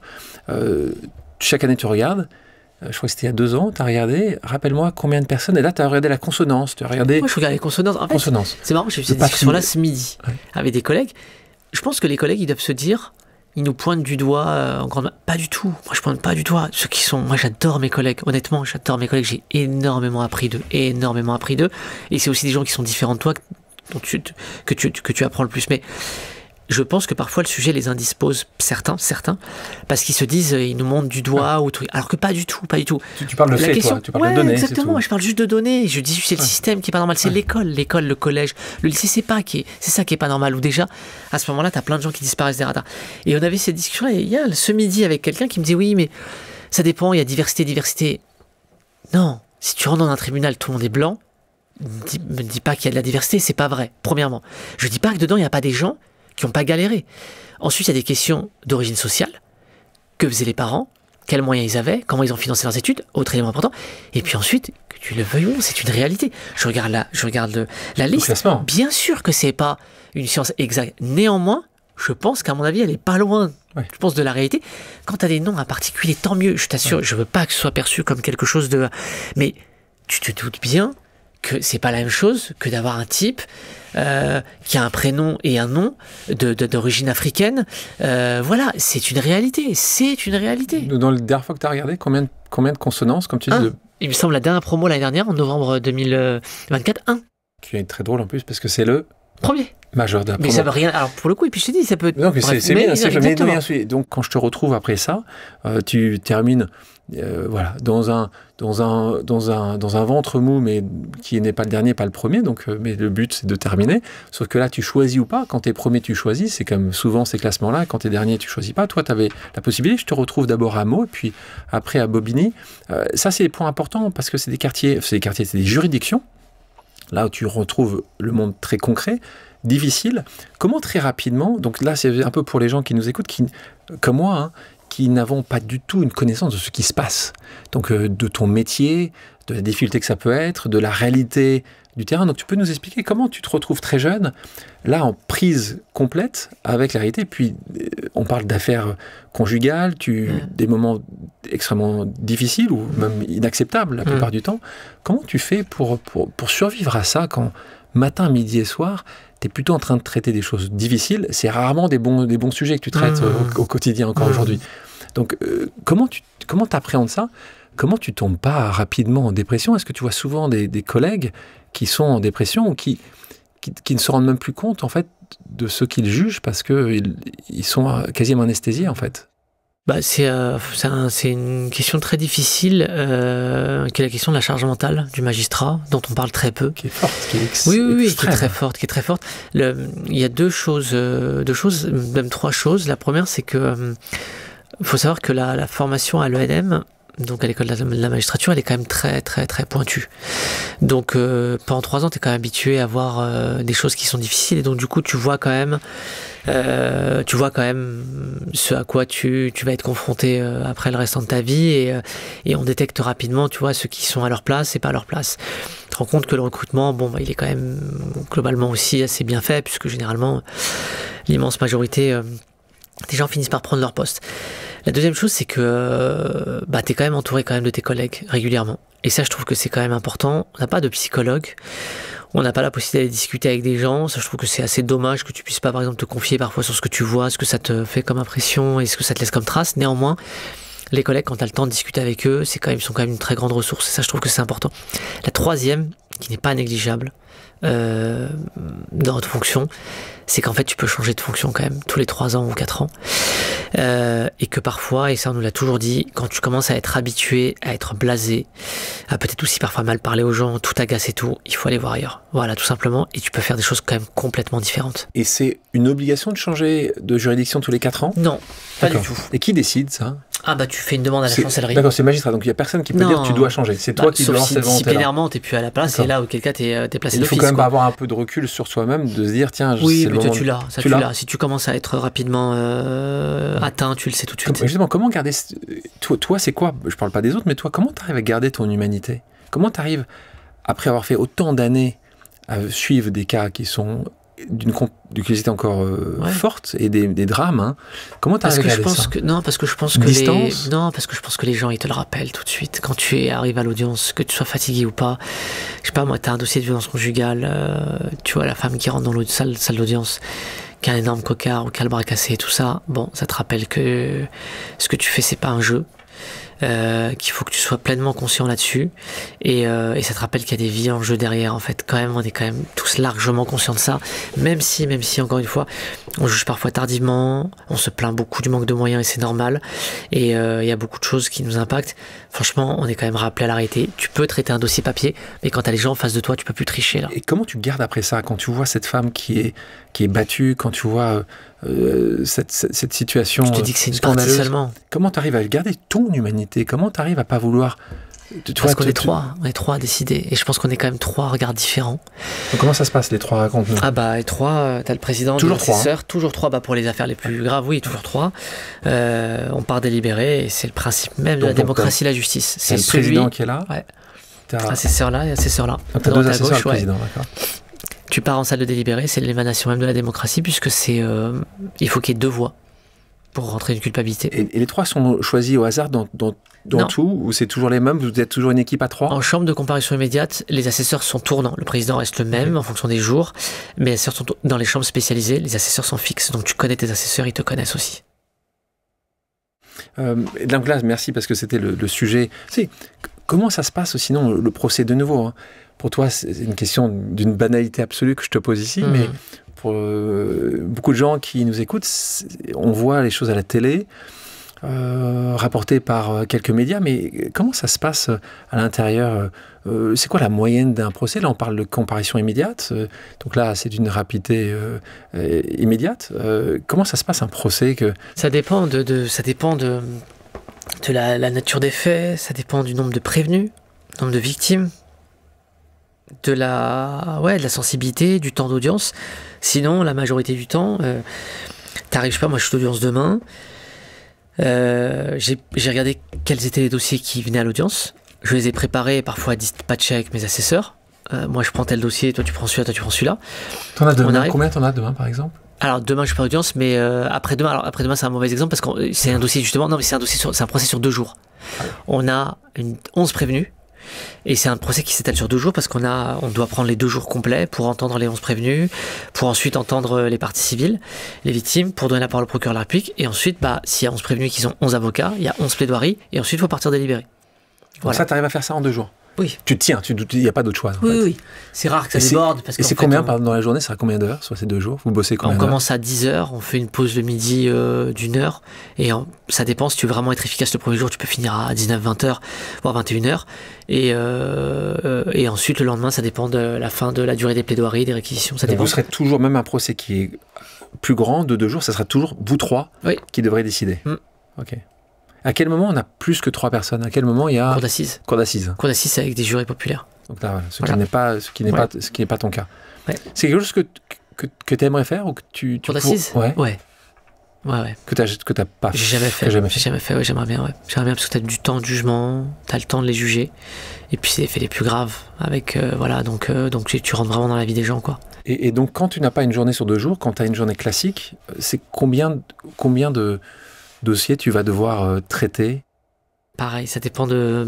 Si c'est une journée plus classique, c'est quoi une journée plus Comparaison classique? média, tu peux avoir jusqu'à 10 à 12 dossiers, Wow. Ce qui est beaucoup. Audience classique, tu peux avoir 3 gros dossiers, mais ce qui sont déjà beaucoup, c'est déjà beaucoup 3 gros dossiers sur une après-midi. Sur une après-midi. Ouais. Et dans une année, par exemple, direction du tribunal de Bobigny, c'est combien de dossiers qui sont traités? Plusieurs milliers, largement. Ah oui, plusieurs milliers, ouais. Plusieurs milliers, donc, et c'est plusieurs dizaines de milliers de jugements qui sont rendus chaque année. Quelle est l'histoire de toutes ces années qui, pour toi, si tu le raconteras à tes petits-enfants de ces années-là, c'est quoi ce qui t'a touché le plus? Franchement, je ne raconterai pas à mes enfants parce que c'est trop glauque. C'est les choses qui m'ont le plus marqué. Qui les a plus marqués, ouais, toi, tu as été déstabilisé par des choses que tu as vues? Non, c'est pas tellement des procès, c'était plutôt quand j'étais au parquet. Les années au parquet, notamment les années à la section criminelle à Bobigny. C'était les permanences. Les permanences, puisque quand tu avais un... Donc là, on t'appelle et on te dit un tel s'est fait assassiner dans tel quartier et tout, et tu dois aller là-bas, sur place, tu regardes, tu saisis le service enquêteur, tu vois le corps et tout, c'est ça le plus marquant. Et parce que Seine-Saint-Denis, c'est un département ultra violent, à une époque on avait quasiment une tentative de meurtre par semaine, voire plusieurs, et qu'il m'est arrivé dans la même nuit, une fois, de partir sur Astin pour un assassinat, un jeune qui s'est pris 8 balles.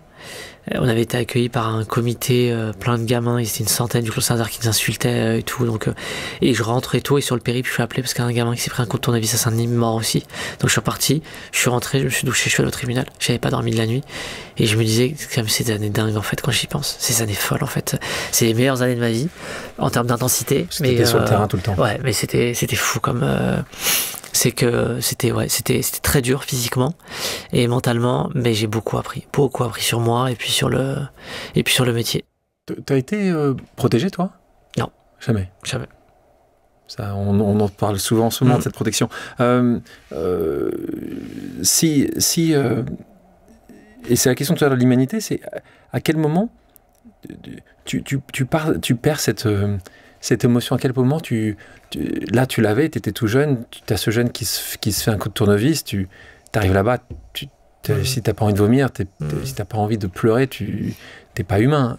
À quel moment tu penses tu peux la perdre, cette émotion, en te disant juste que ça devient une habitude? Je pense que l'habitude te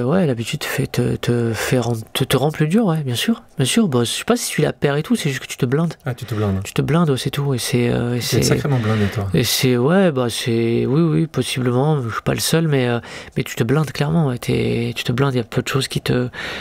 T'as vu tellement de choses, quoi, en fait. Oui, comme plein de mes collègues, en fait. plein de collègues. Après, il y a quand même des choses où tu rentres et t'es quand même pas bien encore cette année. Moi, il m'est arrivé d'être à la chambre des infractions sexuelles intrafamiliales. Voilà, tu rentres le soir, tu te dis c'est rude quand même. Tu te dis franchement c'est dur, ce que tu vois, c'est dur. Et ceux qui font ça, quand tu les vois, t'as juste envie de les condamner? Non, je sais pas comment l'expliquer. Tu es là pour faire ton métier. Voilà, tu fais ton métier.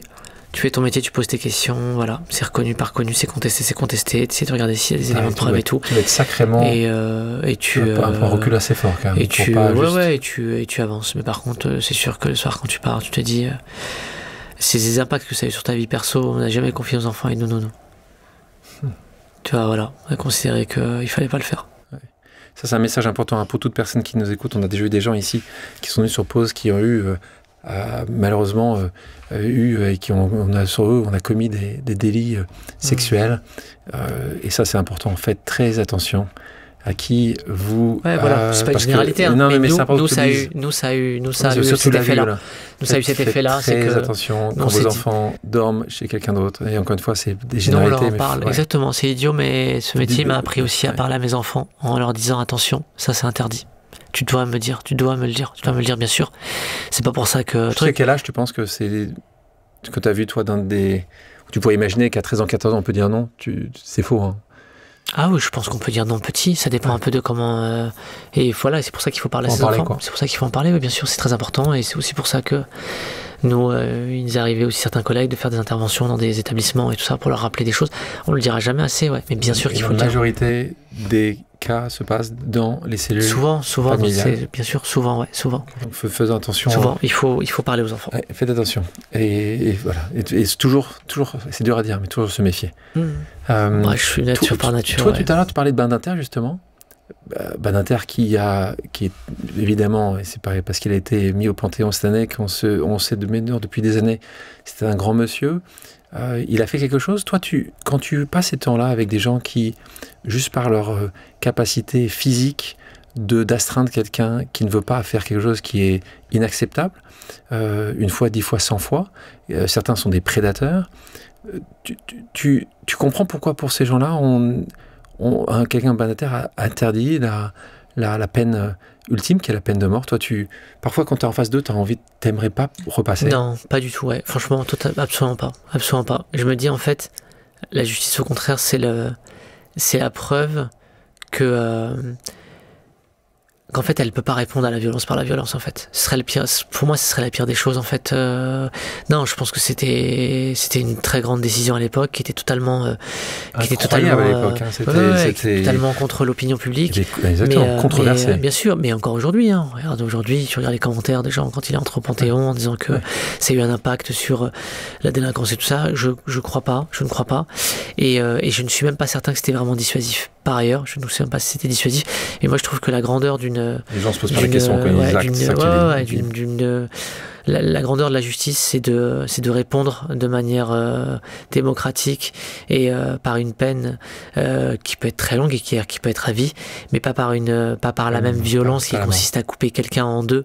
Je veux dire, ça pour moi, il n'y a pas de sujet, mais aujourd'hui encore, je suis sûr que si tu fais un référendum ou tout ça et tout, je pense que tu as une grande majorité de gens qui sont favorables. Ce qui est intéressant, très intéressant, c'est que les jurés de cour d'assises, quand ils siègent à la cour d'assises, moi je l'ai vu quand j'étais au parquet aux assises, donc j'allais soutenir l'accusation là-bas, et je discutais souvent avec des présidents, et ils me disaient, il y a rendre la justice sur son canapé et rendre la justice en cour d'assises. Là tu te rends compte que c'est généralement les gens les plus exigeants, notamment pour rentrer en voie de condamnation, et que ils sont très scrupuleux, notamment, et ils se rendent compte en fait du poids que c'est que de devoir condamner quelqu'un.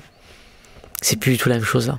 Tout à l'heure tu parlais de postes aussi qu'on t'a proposé ou que tu as pu faire, que tu n'aurais jamais imaginé. Je parle même pas dans un rêve, parce que je ne pense même pas que tu aies rêvé. Là, on t'a proposé, c'est en 2017, à devenir porte-parole du ministère de la Justice. C'est assez rare que ce soit un magistrat qui l'ait. On t'a proposé ça. T'en étais fier après. T'avais longtemps hésité, je sais, à prendre ce poste-là. C'était pour toi quand même une réussite, c'est comme une petite croix que tu as gagnée. Est-ce que c'était important pour toi? Non, c'était pas important pour moi. Par contre, quand j'y ai été après, ça m'a permis de découvrir le fonctionnement de l'État et j'étais très content de l'expérience. Très content. Tu connaissais pas du tout cette partie-là? Non, je connaissais pas du tout cette partie-là. Je pense que si on m'a sollicité, c'était aussi pour mon côté peut-être un peu cash et je suis même sûr, parce que c'est comme ça qu'on l'a présenté. Et voilà, donc j'étais très content de l'avoir fait et très content que ça se passe bien, parce que c'est un poste périlleux dans lequel tu peux y laisser beaucoup de plumes et tu peux te planter par ailleurs. Tu as passé 2 ans. À quel moment t'es devenu un communicant? Parce que je pense que j'ai toujours été en réalité, ouais, je pense. Je pense que j'ai toujours été... J'ai discuté de ça avec quelqu'un l'autre fois. Tu sais, on revient notamment à ce qui doit ou peut être valorisé et ce que l'école ne valorise pas. Quand tu as passé des étés entiers ou des soirées entières, été comme hiver, en bas de ton quartier, à te vanner entre potes, à qui va avoir la meilleure répartie, qui va prendre le dessus sur l'autre, ça vaut tous les cours Florent de la Terre. Ça ne s'invente pas. C'est ce que... Je t'assure que tu n'apprendras jamais ça dans les livres. Je t'assure que ça ne s'invente pas. Et je pense que ces années-là aussi, elles m'ont forgé une capacité à répondre du tac au tac, comme le grand O, le truc que j'aurais jamais sorti. Voilà. Et voilà, c'est des choses comme ça qui s'apprennent. Et je pense que je l'ai en fait plus ou moins toujours été. Après, il faut évidemment faire gaffe à ce que tu dis. Il ne s'agit pas d'aller sur un plateau ou de répondre à des gens en étant agressif, en disant n'importe quoi. Il faut aussi faire gaffe aux mots que tu choisis. Alors là, on parle de communication, c'est un sujet que tu maîtrises très bien, on t'a vu et on te voit régulièrement sur des plateaux. C'est un sujet en particulièrement assez important en ce moment parce qu'on voit que la justice, ta justice, la justice que tu chéris autant que ça, est mise à mal essentiellement par des politiques, en fait par des décisions qui sont prises contre, la plupart du temps évidemment, des hommes et des femmes politiques. Et ils utilisent en fait la communication pour retomber le mieux possible sur leurs pieds. Évidemment, ils n'ont rien fait. C'est votre faute. Vous êtes les gens qui jugent. Et en face, moi, je ne vous vois pas. En fait, vous n'existez pas. Moi, je l'ai vu, on l'a vu avec Marine Le Pen, on l'a vu avec Nicolas Sarkozy. Des fautes différentes qui sont établies, qui sont jugées. Et j'ai l'impression que les fautifs, c'est les magistrats. Est-ce qu'il y a comment tu penses réagir? Comment tu penses changer cette mécanique, vous n'avez pas des communicants dans les tribunaux? Qui peut prendre cette parole? Non, en fait, là encore récemment, on nous a dit mais pourquoi on ne voit pas plus et tout. Tiens, j'ai envie de dire aux gens, mais en fait, on a un travail. On a un travail. Oui, est-ce que ça ne devrait pas faire de ton travail d'expliquer ça? Oui, mais il faut avoir le temps de le faire. Bien sûr, mais ce serait indispensable. Et je pense que le système a évolué et que nous, on n'a pas évolué. Mais pour pouvoir faire ça, il faut des moyens. Il faut que tu puisses dépêcher des gens qui existent et qui sont là pour ça.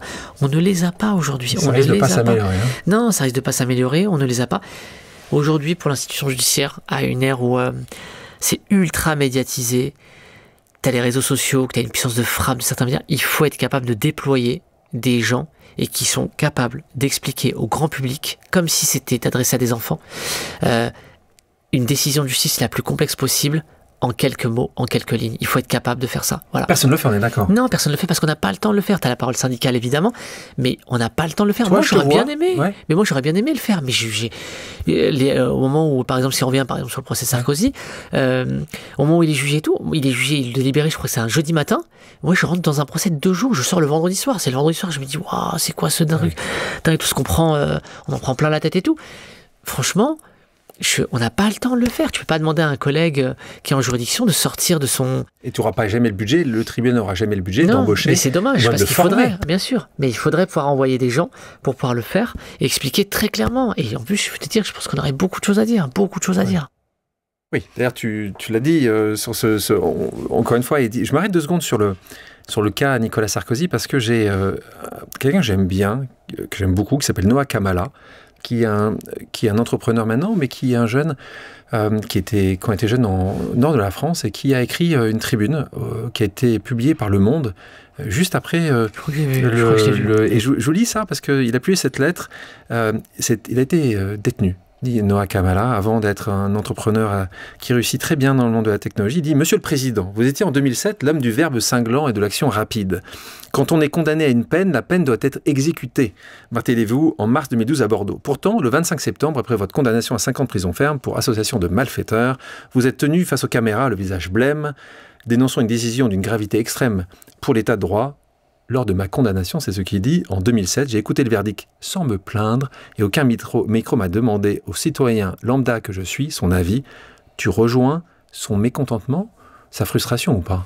Alors moi, je rejoins son mécontentement, sa frustration. Je dis juste que ce qu'il dit est très juste. Et en fait, on découvre aujourd'hui qu'il y a possiblement une justice, une perception de la justice à 2 vitesses.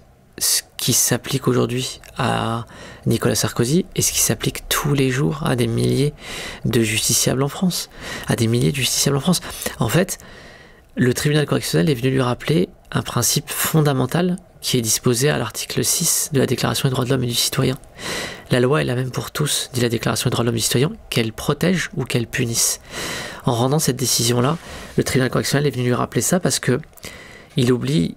Je pense que si le tribunal correctionnel s'était dit « Ouais, mais c'est un ancien président de la République quand même, il faut faire... » Là, je pense qu'on aurait commis une énorme erreur. Il y avait un magistrat, très haut magistrat, ancien premier président de la Cour de cassation, Pierre Drey, que j'ai pas connu, mais j'aimais beaucoup ses phrases, Il disait une phrase très juste, il disait « Quand vous avez une décision difficile à prendre, et assurément que le tribunal correctionnel avait une décision difficile à prendre, surtout qu'il n'était pas le seul dans le procès, vous devez toujours remonter vers les principes et ne jamais descendre vers la pratique. » Le principe, c'est quoi?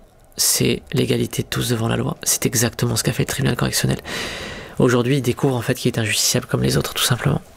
Toi, tu dois être fou de voir que tes collègues doivent être sous protection policière. Ah, c'est triste en fait, c'est triste et je trouve que ça en dit long sur l'époque dans laquelle on est, dans l'époque dans laquelle on est, parce que nous on répond à des injonctions contradictoires en permanence, C'est-à-dire qu'un jour on nous dit vous n'êtes pas assez sévère, l'autre jour on nous dit vous êtes trop sévère, un jour on nous dit vous êtes laxiste, un jour c'est trop blanc, l'autre c'est trop noir.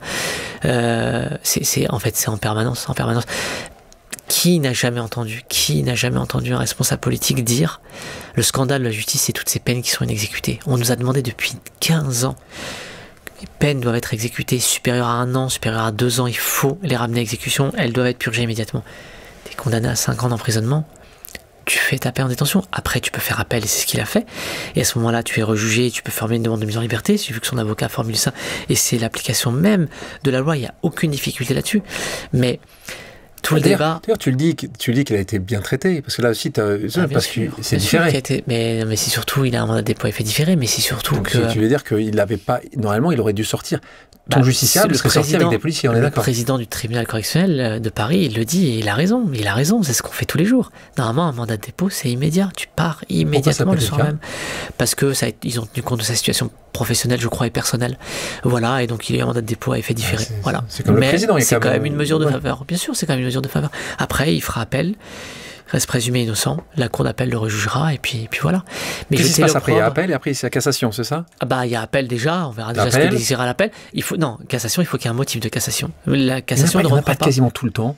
De quoi? Ils n'arrivent pas toujours à trouver un modèle de... Non, pas forcément. Non, pas forcément. Surtout que la Cour de cassation ne rejuge pas les faits. C'est un point technique, mais très important. C'est qu'elle regarde s'il y a une difficulté, s'il y a un point de droit. Et donc, il faut qu'il y ait un motif de cassation. Mais je crois que maintenant, il y avait aussi une Cour européenne. Oui, mais il faut que tu aies épuisé... Alors, peut-être que ça se finira là, mais il faut que tu aies épuisé toutes les voies possibles en interne, donc au niveau national. Okay. Donc là, tous les degrés de juridiction. Voilà. Qu'est-ce qu'il y a après appel? Cassation, s'il y a un motif de cassation. Mais s'il n'y a pas... ça s'arrête là. D'accord, donc là, c'est européenne. Ouais. Il y a un autre truc après. C'est ça, on demande à Donald Trump après. Je sais pas, mais après, moi je trouve que c'est dommage de jeter le discrédit sur l'institution judiciaire, parce que je pense que plus tu critiques l'institution, plus il en reste toujours quelque chose dans l'imaginaire des gens. Collectif. Voilà, et que on rend l'institution au nom du peuple français, on a besoin aussi qu'il y ait confiance en nous. Je pense qu'on nous rend pas justice par rapport aux horaires, à la charge et à la difficulté du métier de juge. Je trouve que c'est injuste. Dans un des prochains gouvernements, peut-être que on retrouvera Youssef, ministre de la Justice, et tu pourras implémenter 3 choses. Je pense que tu as parfaitement raison. Le manque de communication de ces procès, et encore une fois, qui a lu, je crois, c'était 350-400 pages, 350 pages. Là, on parle juste du procès Sarkozy. Qui lit 400 pages? Et donc, on va juste voir des extraits. Et puis, chaque personne va avoir, évidemment, selon sa couleur politique, avoir un avis. Ce qui serait important, c'est d'avoir des choses... Moi, j'ai pas lu, donc je ne sais, je peux pas me positionner, à part croire ce que fait de mieux la justice de ce pays, c'est-à-dire avoir un avis, et si on ne croit pas à la justice, alors dans ces cas-là, qui croire? Juste, Youssef, pour continuer sur ces sujets-là, on a des pauses amicales ici, donc des gens qui te connaissent plus ou moins bien, qui ont entendu parler de toi, qui veulent te poser des questions. On commence par quelqu'un, on parlait tout à l'heure, peut-être ce que tu pourrais faire demain, un autre type de jugement. On écoute Antoine V, l'avocat. Bonjour à vous, je suis déjà très heureux de pouvoir indirectement m'adresser à vous, qui symbolisez un magistrat ouvert vers les autres, ouvert vers les gens qui sont différents de lui, et donc j'espère aussi ouvert vers les avocats et le barreau. Et donc ma question que je voudrais vous poser, c'est... comment est-ce que, selon vous, on peut faire pour donner aux autres une image de la justice qui soit le reflet, non pas d'une institution qui cogne, d'une institution qui punit, mais vraiment d'une institution qui protège? Parce que je pense que les événements récents et le climat n'aident pas à donner la bonne image de la justice. Et qu'est-ce que vous auriez comme idée pour que tous les professionnels qui œuvrent pour la justice s'allient pour donner une meilleure image de l'institution? C'est une bonne question. Je pense qu'on a commencé à y répondre là. Ouais. C'est une bonne question. Pour moi, il y a plein de paramètres à prendre en compte. Je répondrai d'abord par une phrase que m'avait dit un maître de stage à une époque où je me coupais les cheveux en 8 quand j'étais auditeur quand tu es élève à l'école de la magistrature, on appelle ça auditeur de justice pour que tu comprennes de quoi je parle. Et il m'avait dit, n'oublie jamais une chose, c'est que la justice, dans le meilleur des cas, elle fait insatisfait un mécontent. Dans le pire des cas, et la majorité des cas, elle fait deux mécontents. La première, c'est peut-être... C'est incroyable, c'est vrai que c'est très juste. C'est tellement juste. C'est très juste parce que la partie civile, le truc est... Déjà le prévenu, rarement il me dit au pénal. Et l'autre il dit oui, mais il n'a pas été condamné. Voilà. Donc, c'est dur d'être dans un métier où bien sûr. Mais en fait, je pense que du coup, la première chose... 50% et 100% des gens qui ne sont pas contents de toi. Bien sûr. La première chose, c'est peut-être... Je pense que le citoyen lambda, le jeune, le plus jeune, le très jeune, le moins jeune, il connaît très peu en fait le fonctionnement judiciaire, il connaît très peu. On pense qu'en fait, c'est comme par exemple nous dire s'il y a de la délinquance, c'est à cause de la justice. C'est pas vrai. Nous, quand on est saisi, j'allais te dire, le verre est déjà dans le fruit, le délit ou le crime a déjà été commis. Nous, la question après, c'est qu'est-ce que ça vaut? Est-ce que c'est lui? Est-ce que c'est pas lui? C'est ça mais vraiment, donc on se situe pas sur la même temporalité. Pour y répondre précisément, je dirais que d'abord, il y a une méconnaissance énorme de l'institution judiciaire, de ce qu'elle est. Déjà, il faut d'abord se poser la question de savoir quel est l'office de la magistrature, quel est l'office du métier du juge. C'est quoi le métier du juge? Et est-ce que la justice, elle englobe uniquement les juges, ou elle englobe pas aussi, comme il l'a dit, je pense que c'est ça aussi qui ressort de sa question, tous les partenaires, tous les acteurs, les avocats, les greffiers et tout ça. Et comment on fait collectivement pour donner une image positive, je sais pas si c'est rassurante, mais une image de se dire, c'est ce que je dis tout le temps à mes assesseurs, regardez le public qui est venu en nombre, ce soir il faut quand ils partent chez eux, ils se disent est-ce qu'ils sont rassurés par ce qu'ils ont vu aujourd'hui? La première, c'est que déjà expliquer au grand public c'est quoi la justice, c'est quoi notre métier. La deuxième, c'est leur rappeler, leur dire, on le dit, franchement on le dit tout le temps, moi je le répète en boucle, mais c'est leur dire les audiences elles sont publiques. Venez, poussez la porte des tribunaux. Ton public, n'importe qui peut aujourd'hui. S'il n'y a pas de huis clos, ce qui est rare, il rentre dans un truc, il rentre dans une salle d'audience, il s'assied et il regarde. Robert Badinter, puisqu'on a parlé de lui tout à l'heure, disait, il faisait du tourisme judiciaire dans toutes les villes où il se rendait. Il allait toujours au palais de justice, lui. Allez-y. Nous, on a des gens à Bobigny qui viennent tous les jours, des gens qu'on connaît depuis 10 ans. Ils viennent, ils sont passionnés par ça. Poussez les portes, allez dans une cour d'assises, regardez comment la justice est rendue, et puis faites votre propre opinion. On va continuer avec une pause vérité. C'est pour les gens qui ont des clichés. Donc j'ai envie que tu nous dises, est-ce que tu penses que c'est vrai? Est-ce que tu penses que c'est faux? Est-ce que tu penses que toi, ça peut être pas si évident que ça? Donc je vais te poser des questions et tu me réponds ce que tu penses, ok? En France, on punit trop peu. C'est faux, totalement faux. Pour le coup, il y a zéro ambiguïté. La prison, c'est devenu une solution par défaut. Peut-être, ouais. Pour certains délits, ouais. Peut-être, ouais. Il y a des gens qui sont dangereux, et ça, c'est un vrai... On parlait tout à l'heure du mari violent, il y a des personnes qu'il faut protéger, clairement. Ouais, c'est une réalité, et c'est aussi la responsabilité de la justice. Peut-être que pour le énième délit, le énième vol, quelqu'un qui a une problématique d'alcool, qui vit dans la rue et tout, peut-être que la prison, même sûrement que la prison est peut-être pas la bonne solution. Oui. Après, la question c'est qu'est-ce qu'on a en dehors de ça? Oui. Et tu regardes justement ce qui se passe ailleurs, dans d'autres pays Je le faisais au ministère parce que j'avais le temps et c'était mon office. Aujourd'hui, non. Aujourd'hui, j'essaie de rendre la justice concrètement et dans les délais corrects. Mais tu penses que le ministère a le temps de regarder ce qui se passe? J'espère. Des personnalités puissantes t'ont déjà appelé pour une pression sur... Non. Sur une pression sur un dossier? Ouais, non. Ça arrive jamais, ça. Franchement, moi j'ai du mal à y croire. Beaucoup de gens me disent ouais t'es naïf et tout. Moi je crois pas à ça. Je peux pas croire à ça parce que... Ouais, j'ai toujours entendu quelqu'un qui arrive, il y a un sujet, on a entendu, il a été perquisitionné, mais on va pas... Non, je crois pas du tout à ça. Moi je pense que c'est une légende. Je pense que c'est une légende, moi. Je pense, vraiment. Tu mets ça en feu peut-être, non? Non, je sais pas. Donc toi ça c'est jamais arrivé. Il n'y a jamais eu quelqu'un qui t'a dit... En France, la justice manque cruellement de moyens. Oui, bien sûr. On manque de gens, on manque de greffiers, on manque de juges, on manque de... Toi, un dossier qui instruit 9 mois au tribunal de Bobigny? Non, plus. Plus que ça? Non, plus que ça, ouais, plus que ça. Ça dépasse l'année facilement, on va avoir 18 mois. Ouais, après, ça dépend de ce que c'est comme fait. Mais donc, on est bien... Non, de nouveau, pour que les gens qui ont déjà vécu ça, ils le sauront, mais pour ceux qui ne connaissent pas... Une de mes collègues, ce matin, était interviewée sur une radio. Elle expliquait qu'elle était allée aux assises mineures, cour d'assises mineures. La mineure, c'est fait 2018, le mineur avait 17 ans, il est passé en 2024 ou 2025. Bon, il a été jugé, il n'est pas la question. Mais quel intérêt de juger aussi tardivement? Les jeunes magistrats veulent changer le système, les plus anciens veulent le conserver. Oh, je suis pas sûr de ça. Est-ce que tu as vu une évolution entre toi qui étais tout jeune en sortant de l'ENM? Non. Non. Non. Non, je pense qu'on rentre dans un moule et puis on exerce dedans. Voilà. Et qu'il faut avoir le temps et puis aussi l'énergie aussi de vouloir le faire évoluer. Je pense pas que ce soit... Non. Dans la justice, il faut mieux être discret que différent.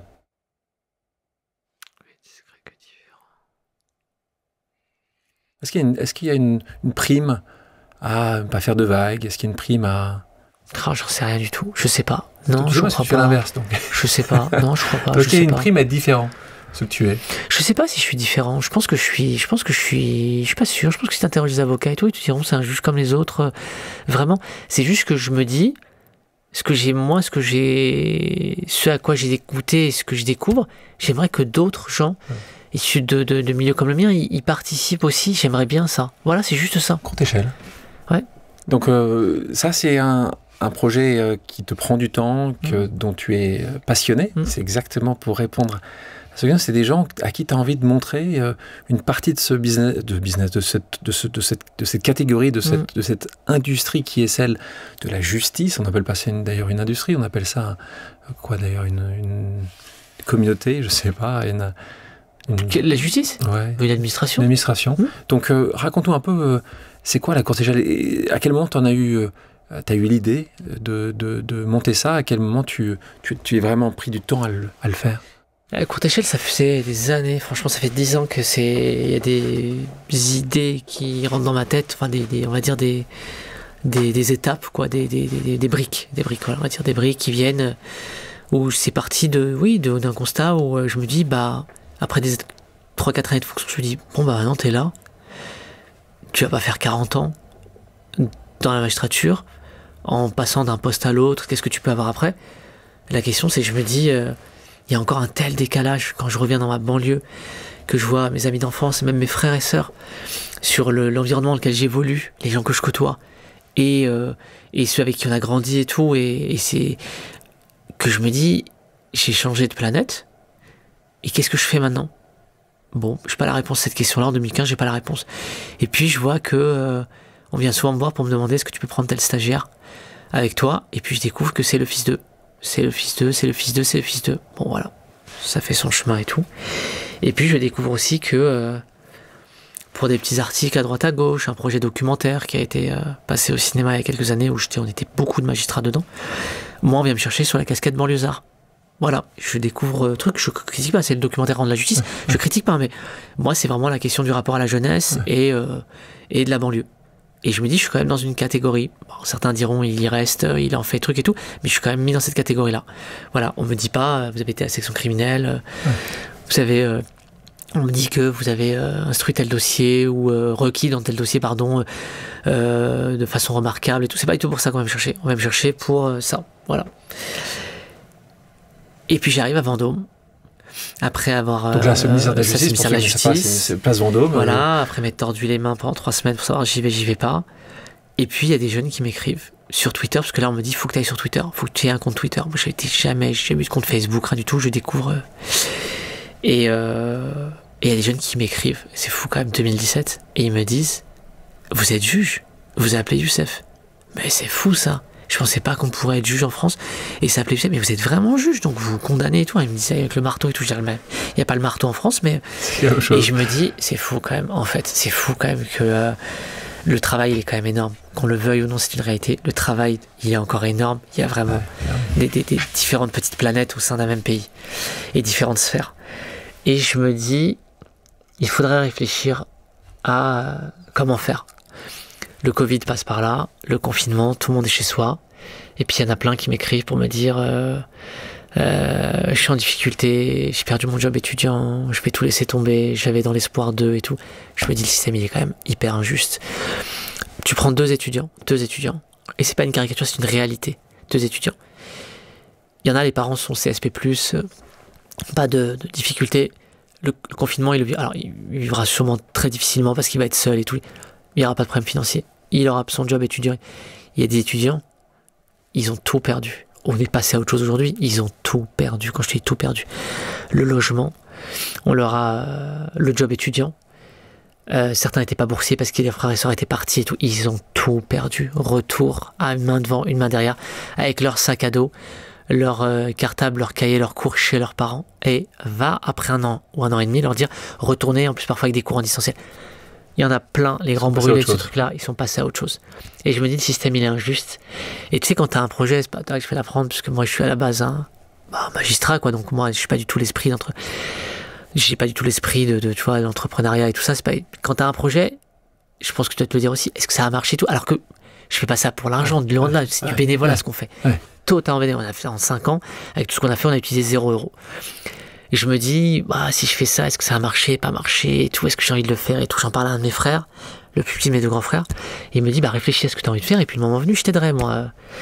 Je réfléchis, et je te jure, j'étais fan des Guignols de l'info. Fan des Guignols de l'info, mais t'as même pas idée. Et donc, régulièrement, avec des copains et tout, et on se renvoie des sketchs. Et un jour, je tombe sur un sketch des Guignols de l'info. Et c'était pendant la crise économique de 2008.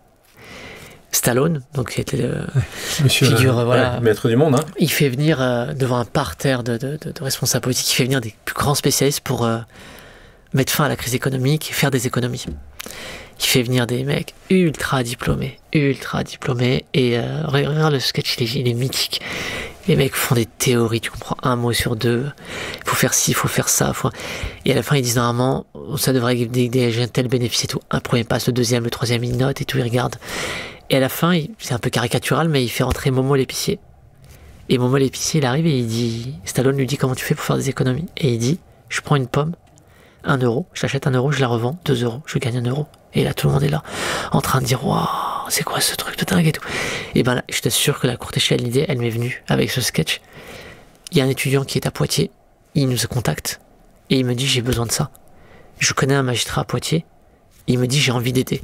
Je mets les deux en relation l'un avec l'autre. L'étudiant me dit, il m'a aidé, il m'a trouvé mon stage, il me prend en stage, il m'a aidé à ça, il m'a aidé. C'est aussi simple que ça. Et tu sais, c'est l'antithèse de l'administration, entre guillemets, française, et, tu vois, où tu dois remplir 10 000 formulaires, si t'as pas mis la virgule au bon endroit, et tout. Ton dossier, il passe pas, ou on te dit, il faut le re-remplir, ou c'est pas le bon bureau, il faut aller là et tout. Voilà. Je pense que c'est pour ça que ça marche. Et un moment aussi important, parce que tu as cette idée-là, mais moi, j'en ai connu un certain nombre, où tu as une idée, tu la mets sur papier, et puis à un moment ou à un autre, tu mets l'énergie pour la réaliser. Toi, ce moment-là, c'est un moment difficile dans ton existence, comme on en connaît malheureusement toutes et tous, c'est la mort de ton grand frère. Ouais. Là, quand tu as la mort de ton grand frère, tu te dis, il faut faire quelque chose, ça va vite quand même. Je me dis, en fait, il a mon âge, il avait mon âge que j'ai aujourd'hui, je me dis, c'est fou quand même. Il a 2 enfants, une maison, une femme, des voitures, un restaurant. Il a dit au revoir à ses associés le vendredi. Il avait marqué, il faut penser, il n'y a plus de mayonnaise, je sais plus quoi. Il avait mis ça sur une pancarte à l'entrée. Et je me dis, c'est fou en fait. Toute ma vie, on m'a dit que là, tu pouvais t'endormir. Mes parents m'ont souvent dit, ma mère, tu peux t'endormir et ne pas te réveiller. Donc endors-toi toujours sur une bonne action. Elle me dit toujours ça, ma mère. Et elle me disait, fais gaffe, la vie elle est courte, la vie est courte. Voilà, là j'avais l'exemple type, mon propre frère, l'exemple type. Je me disais toujours, ouais c'est vrai, mais ça me voilà, et tout. Et je me suis dit, en fait, si t'as un projet dans la vie, il faut le faire. Il faut pas se poser de questions. Ouais. On va écouter une nouvelle pause. Cette fois-ci, quelqu'un qui t'a croisé, que j'aime beaucoup. C'est un jeune qui aurait pu être à la courte échelle. Lui, c'était pas le droit qu'il voulait faire. Il s'appelle Amine. Il t'a croisé il y a quelques temps de ça, dans des moments où tu parlais, tu avais une conférence. On écoute Amine Atamena. Bonjour Youssef, j'espère que tu vas bien. J'ai une petite question pour toi. Peux-tu partager un moment où tu as réalisé l'importance de donner la chance à des personnes qui n'en ont pas forcément? Et quel sentiment ça t'a procuré? Amine est un jeune, pendant que tu réfléchis, Amine est un jeune qui a terminé ses études, qui vient de exactement ce qu'on vient de dire tout à l'heure, qui est de classe populaire, qui a travaillé tellement plus que la moyenne pour réussir. Il a réussi exceptionnellement à sortir de la plus grande école de commerce en France, d'être embauché par la plus grande banque au monde, pour juste faire quelque chose que toute personne ferait certainement avec un prénom, un nom différent, mais en tout cas il a réussi à le faire sans se plaindre, en travaillant beaucoup, et que c'est quelqu'un que j'aime énormément et qui te pose cette question. Il y en a eu plein, mais s'il doit... Un exemple de situation qui m'a donné... je dirais une étudiante, et ça rejoint presque, en plus c'est marrant, c'est fou, parce que ça rejoint exactement la discussion qu'on avait juste avant. J'ai rencontré il y a quelques années une étudiante qui nous a écrit à la courte échelle, survole ses études, mais en marche sur l'eau. Double master et tout, remarquable. Et un jour elle nous écrit parce que elle trouve pas de stage et elle trouve pas de débouché par la suite pour une raison très simple, c'est que elle est voilée. On essaie de l'aider, je n'y parviens pas, je suis pas forcément en situation de suivre parce qu'on a plein d'autres trucs et tout, et donc les bénévoles se cassent la tête dessus. Et quelques mois plus tard, je suis invité à Sciences Po en avril 2024, il me semble, pour une conférence avec un ancien étudiant Wesley que j'ai suivi moi personnellement pendant des années et qui aujourd'hui est inséré au ministère de l'Intérieur. Et elle vient me voir à la fin de la conférence, je l'avais pas reconnue, et elle me remercie malgré le fait qu'on l'ait pas aidée. Je me dis, c'est compliqué. Je lui dis, mais je suis désolé, on t'a pas aidé et tout. Elle me dit, oui, mais on m'avait consacré du temps et pour moi, ça déjà, c'était important et tout. Je rentre le soir en métro et je me dis, c'est fou quand même. Et elle est venue me remercier alors qu'on l'a pas aidée. C'est la situation qui me donne encore qui me touche beaucoup parce que le soir même, une de mes collègues m'écrit de l'étranger et me dit, j'ai un poste à proposer dans ma direction. Plutôt que de diffuser tout, je voudrais savoir si tu as quelqu'un de la courte échelle qui pourrait être intéressé le soir même. Ni une ni deux, je lui écris. Elle me dit oui, ça m'intéresse. Je les mets en relation. Et 48 heures après, elle m'a envoyé un mail. Il y avait juste les billets d'avion. Je me satisfais pas qu'elle soit partie à l'étranger. Parce que j'aurais préféré qu'elle fasse bénéficier de son talent. Elle reviendra à la France. Mais elle est partie là-bas et elle m'a donné régulièrement des nouvelles. Et le truc qui m'a le plus touché, outre son message, outre la façon dont ça s'est fait, c'est que ses parents étaient hyper contents. Et tu vois, ça m'a vachement touché. Son prénom ? Je vais pas le donner. Je vais pas donner son prénom parce que j'ai pas envie. Mais elle se reconnaîtra. D'accord. Elle se reconnaîtra. En tout cas, bravo à elle. Si tu veux résumer en une phrase ta mission. Je sais même pas si c'est une mission, c'est juste... Tu crois pas que c'est une mission de vie? T'es sérieux là? Je pense que t'as une mission de vie. Tu crois pas que t'es quelque chose qui... Tu sais pourquoi tu te lèves le matin? Ouais, non, mais ce que je veux dire par là, c'est que ça fait un peu... Non, c'est juste que c'est plutôt... Je suis content de le faire. Ton étoile polaire, comment tu définis... Franchement, honnêtement, vas-y, balance. C'est me dire qu'est-ce que je laisserais comme bonne action en partant. Ouais. Je te jure, c'est ça. Et vraiment. Tu vois, c'est qu'est-ce que tu laisses comme bonne action, tu vois, comme bon souvenir en partant. Peut-être, tu vois, que c'était des blessures du passé qui n'ont pas truc et tout, mais c'est vraiment de me dire, tu vois, j'ai pas fait que des choses mauvaises, vraiment. On arrive à la fin de notre moment ensemble. S'il y a quelqu'un que tu aimerais avoir sur ces chaises, écouter, ce serait qui tu penses que je devrais inviter ici?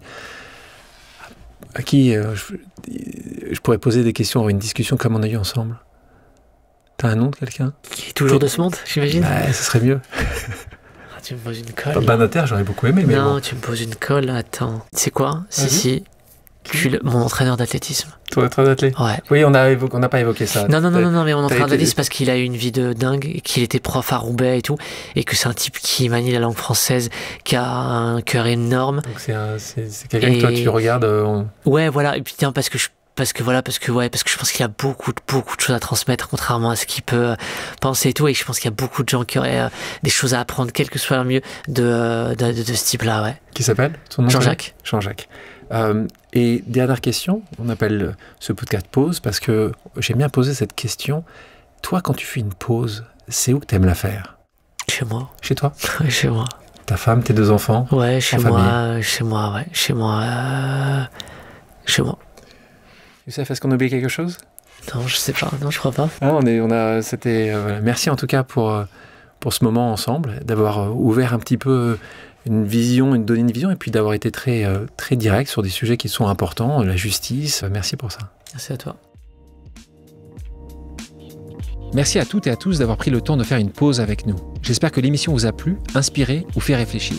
Si c'est le cas, je compte sur vous pour le partager avec vos proches, laisser un commentaire et mettre la note de 5 étoiles sur les plateformes d'écoute.